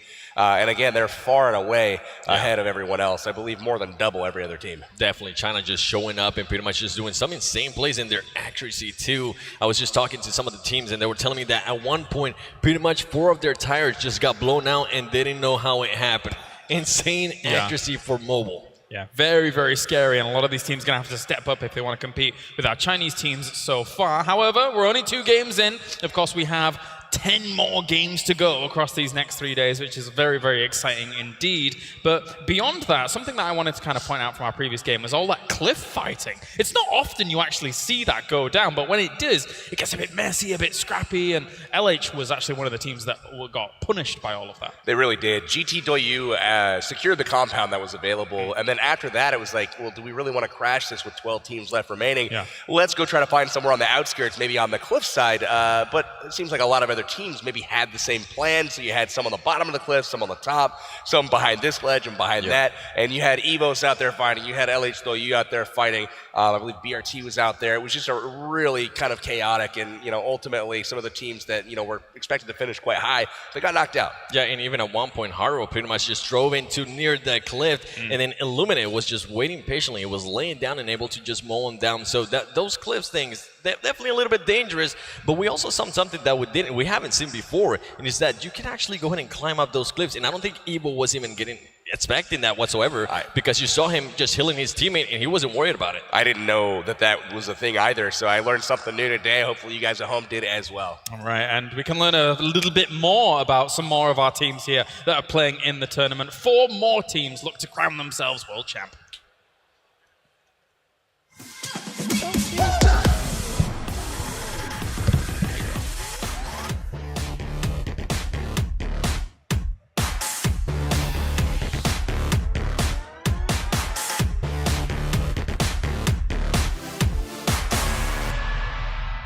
My ID is Hyro Official. It's also my account name in all over the streaming platforms and all over the internet on social. My name is Chris. ID is Ken Rees. I'm 20 years old, live in Oslo, Norway. Merhaba, ben Erkan Özmen. Sakarya'da yaşıyorum, 29 yaşındayım. Sezon 1'den beri Pubgm Mobile oynuyorum. Avrupa birinciliğinden sonra mesleğimi bırakıp profesyonel yayıncılığa başladım. Aynı zamanda profesyonel oyuncuyum. Merhabalar, ismim Oğuzhan, 19 yaşındayım. TOH'un anlamını olmadığını zannediyordum fakat Almanca'da anlamı varmış. Everyone calls me Hyro since I was a child, and also I'm using this name as a stage name while I'm singing. İşi bırakmadan önce özel bir sektörde, özel bir lastik fabrikasında kalite uzmanı olarak görev yapıyordum. Kalite departmanında çalışıyordum. Aslında bu benim için bahane oldu çünkü ben bir rahatsızlığım var. Benim tip 1 diyabet hastasıyım ben, şeker hastasıyım. Benim geceleri çalışmam ya da ağır işte çalışmam, yalnız kalabileceğim ortamlarda çalışmam benim için sakıncalı sağlığım açısından. This is actually has been made from my main sponsor. I asked them to be creative and do something for me, and they just come up with some other ideas. Yeah, that's me. We mostly rush, and we are close range players. Mid and close range players with Doh. I am also a translator, live translating everything from English to Turkish to English. And the second mission I got is rushing, close range and mid range. Basically the main gunner and assault. Sniper diyebilirsin yani. K98 karıştırma.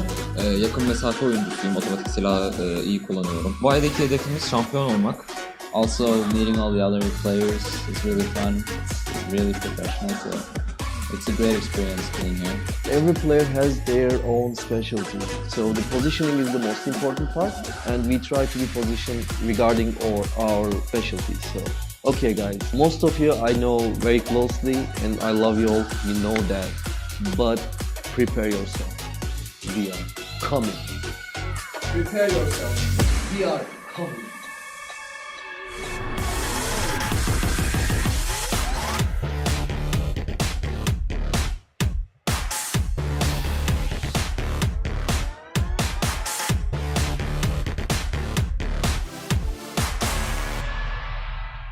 My name's Katie. I go by Sandy, 26, and I'm from... Okay, my name is Olivia. My name on Twitch is Ollie Pocket. I'm 29 years old, from Germany.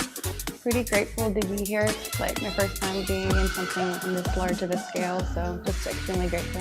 Dubai is beautiful and really interesting. I'm really thankful for the chance to compete in such a tourney. I just think that it's really cool that there's a group of all girls and we're all from different countries getting together and competing. I would say like a smart playstyle. Smart playstyle is what I like most. Sometimes you have to be aggressive and sometimes you just have to remain passive. It depends on the situation that you're in. I'm a bit more a safe player. I don't do anything too aggressive for the most part unless I'm pretty sure of the... Hot drop Pochinki. Maybe not in a tournament, but in general. Really? Yeah, Pochinki fellas. I'm pretty laid back. I do rage a little bit and joke around, kind of make jokes a lot. Yeah, they said they're maybe a bit jealous because of course they would like to be here too. A bit jealous, yeah, because of the weather here. I mean, in Germany it's already snowing, doesn't want to be here. I did tell them about it. They were all pretty supportive and wanted me to go because it would be a cool experience to do something like this very often. So everybody was very supportive. I mean, ideally it would be #1, but I guess having fun is like the most important part because that's pretty much what I'm here for. Don't underestimate our power. Watch out. Okay, you want me to say it to him?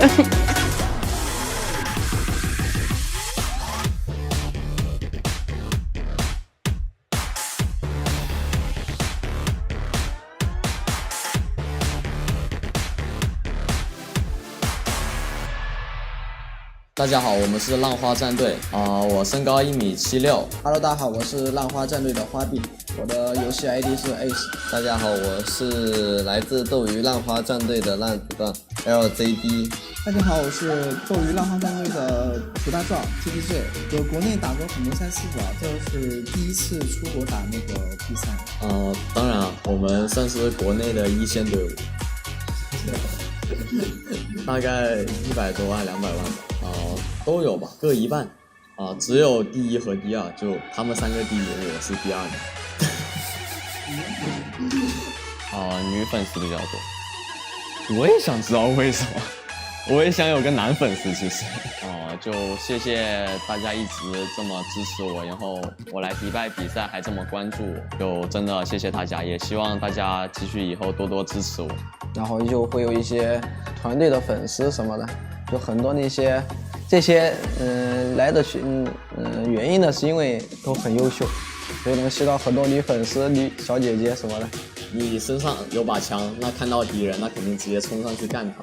再找一个载具，然后就是不是资源点找，然后就是整个地图到处找、到处跑、到处2个地图找人上，然后就是钢枪，然后无脑钢，然后钢门的玩具枪呀，或者什么小时候就挺喜欢，就很喜欢那些东西。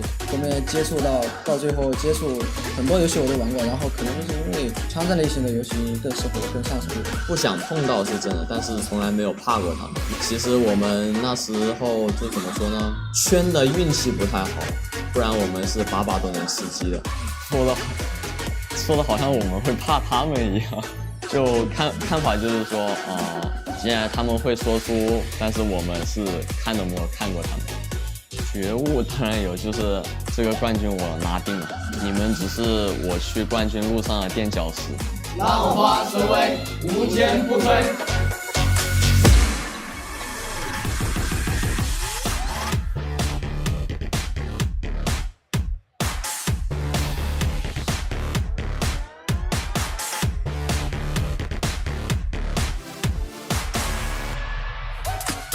我叫张可以，然后我在我们队的 ID 是秋熙，还有我来自中国国内的一家电子竞技俱乐部服役。我是 GT 战队的阿灿，叫黄灿，来自中国。我的 ID 是 E 弟弟，然后我是一个现在是大4的学生，然后兼职是主播。我的 ID 叫六神，然后我也是在斗鱼做一个主播。之前没有，之前都是像这样国际性的赛事还是第一次参加。100多万，就给我画了那个出征的照片。我粉丝数量60万，比例的话，男生应该是60%吧，因为我有女朋友。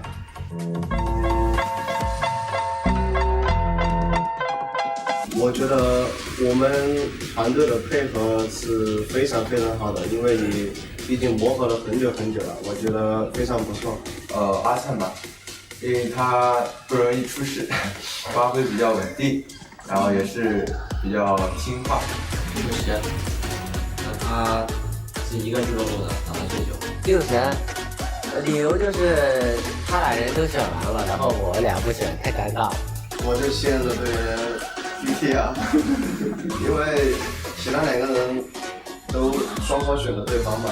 我们在之前的比赛中遇到过很多强队，然后每一个强队对于我们来说就是一座大山。我们翻过很多座山，然后你不会是我们翻过的第一座山，也不会是最后一个。你能打死我的人，但是你打不死我的灵魂。有我们在，冠军你们别想了。GT 出征 ，Fighting！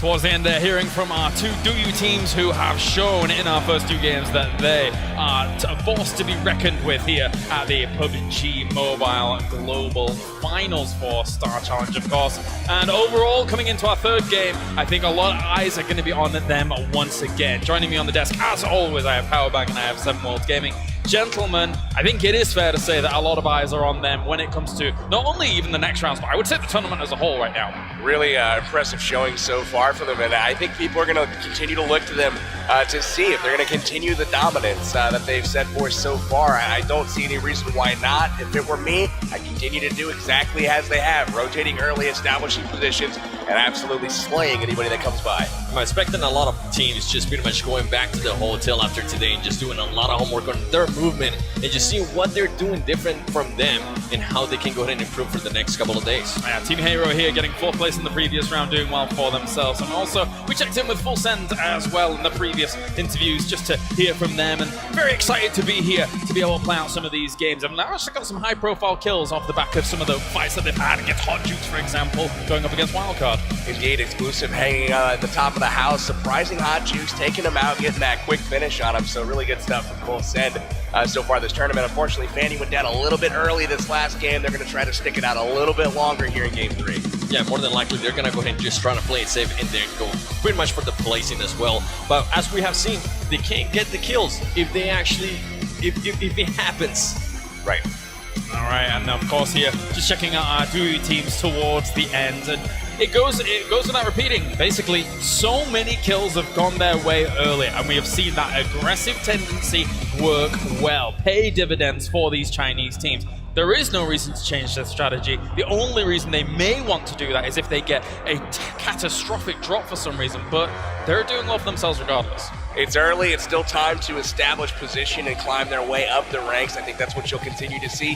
One thing that we've seen from the Chinese teams is they haven't been out of control aggressive. They haven't been crashing occupied compounds or anything like that. They've been establishing their own position, but they also are not shy to start those gunfights. If somebody comes by, they're going to be laying down the lead in mass. Yeah, and they're not even missing a shot. Every single time a car goes by, it's guaranteed pretty much that somebody is going to go ahead and go down. I mean, Cloud9 actually tried to rotate past one of the compounds where one of the DouYu teams actually were held up in.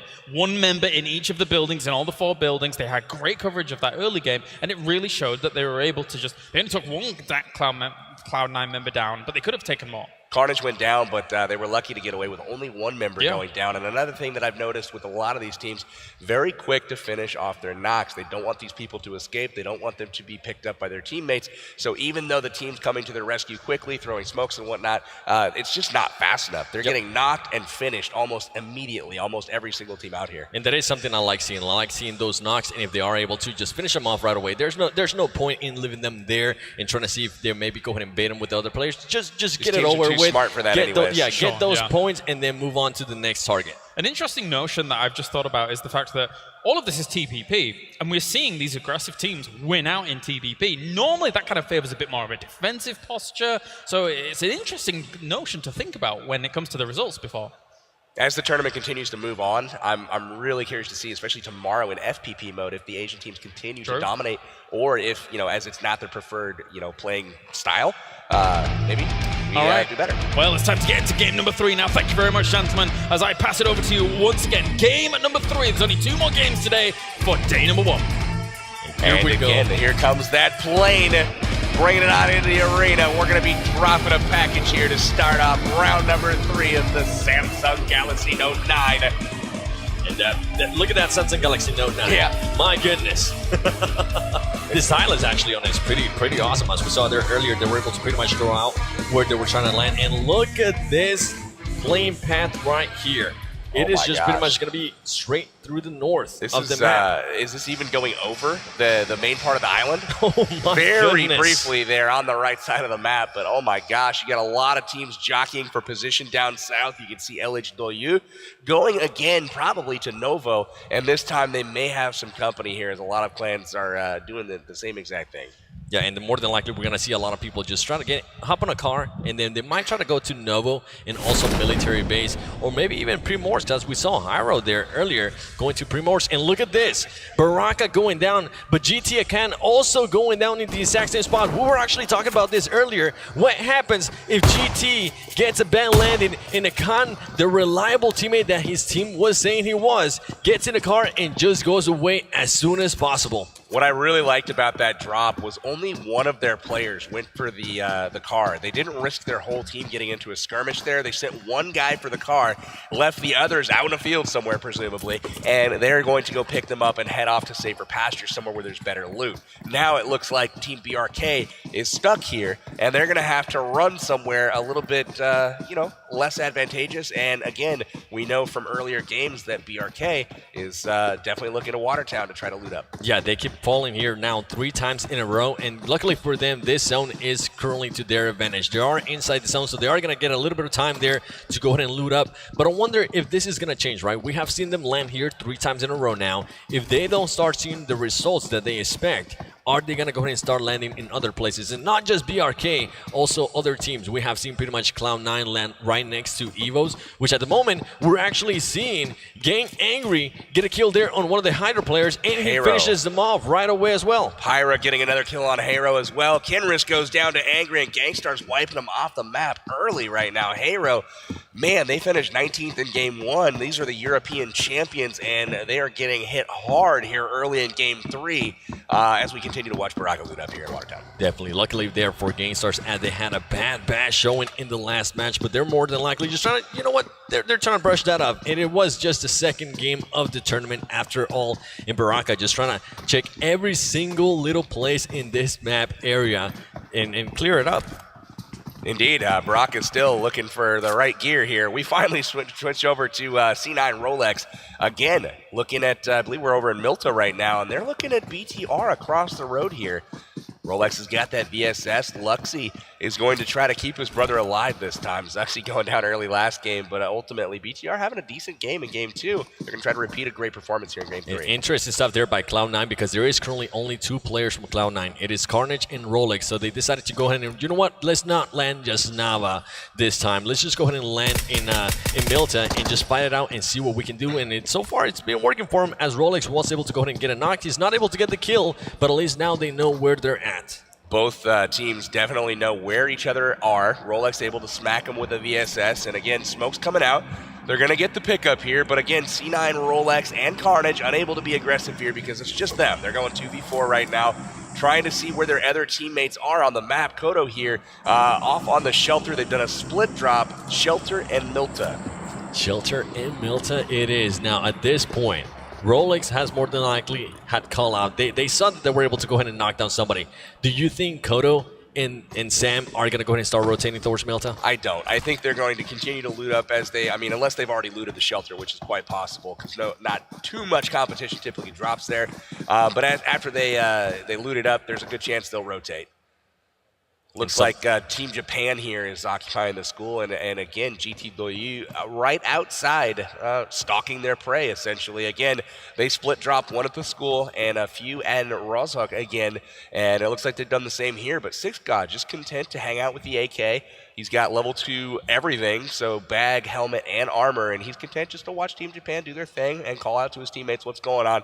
And ultimately, you're probably going to see some aggressive play again here from the Chinese team. Gathering as much intel as they can, but Team Japan actually, it is currently split up. They have 2 at school, and they also have 2 at apartments. And look at this right here. Arab Madness on the move on foot, working their way through the field here, going over the little ridges here. We saw something similar earlier today, actually, with the third team from India, and it worked out for them because they didn't get a chance to run into somebody. Senior from RRQ Athena is in the area. He's on foot as well, moving away from this compound. I wonder if they've seen him, though.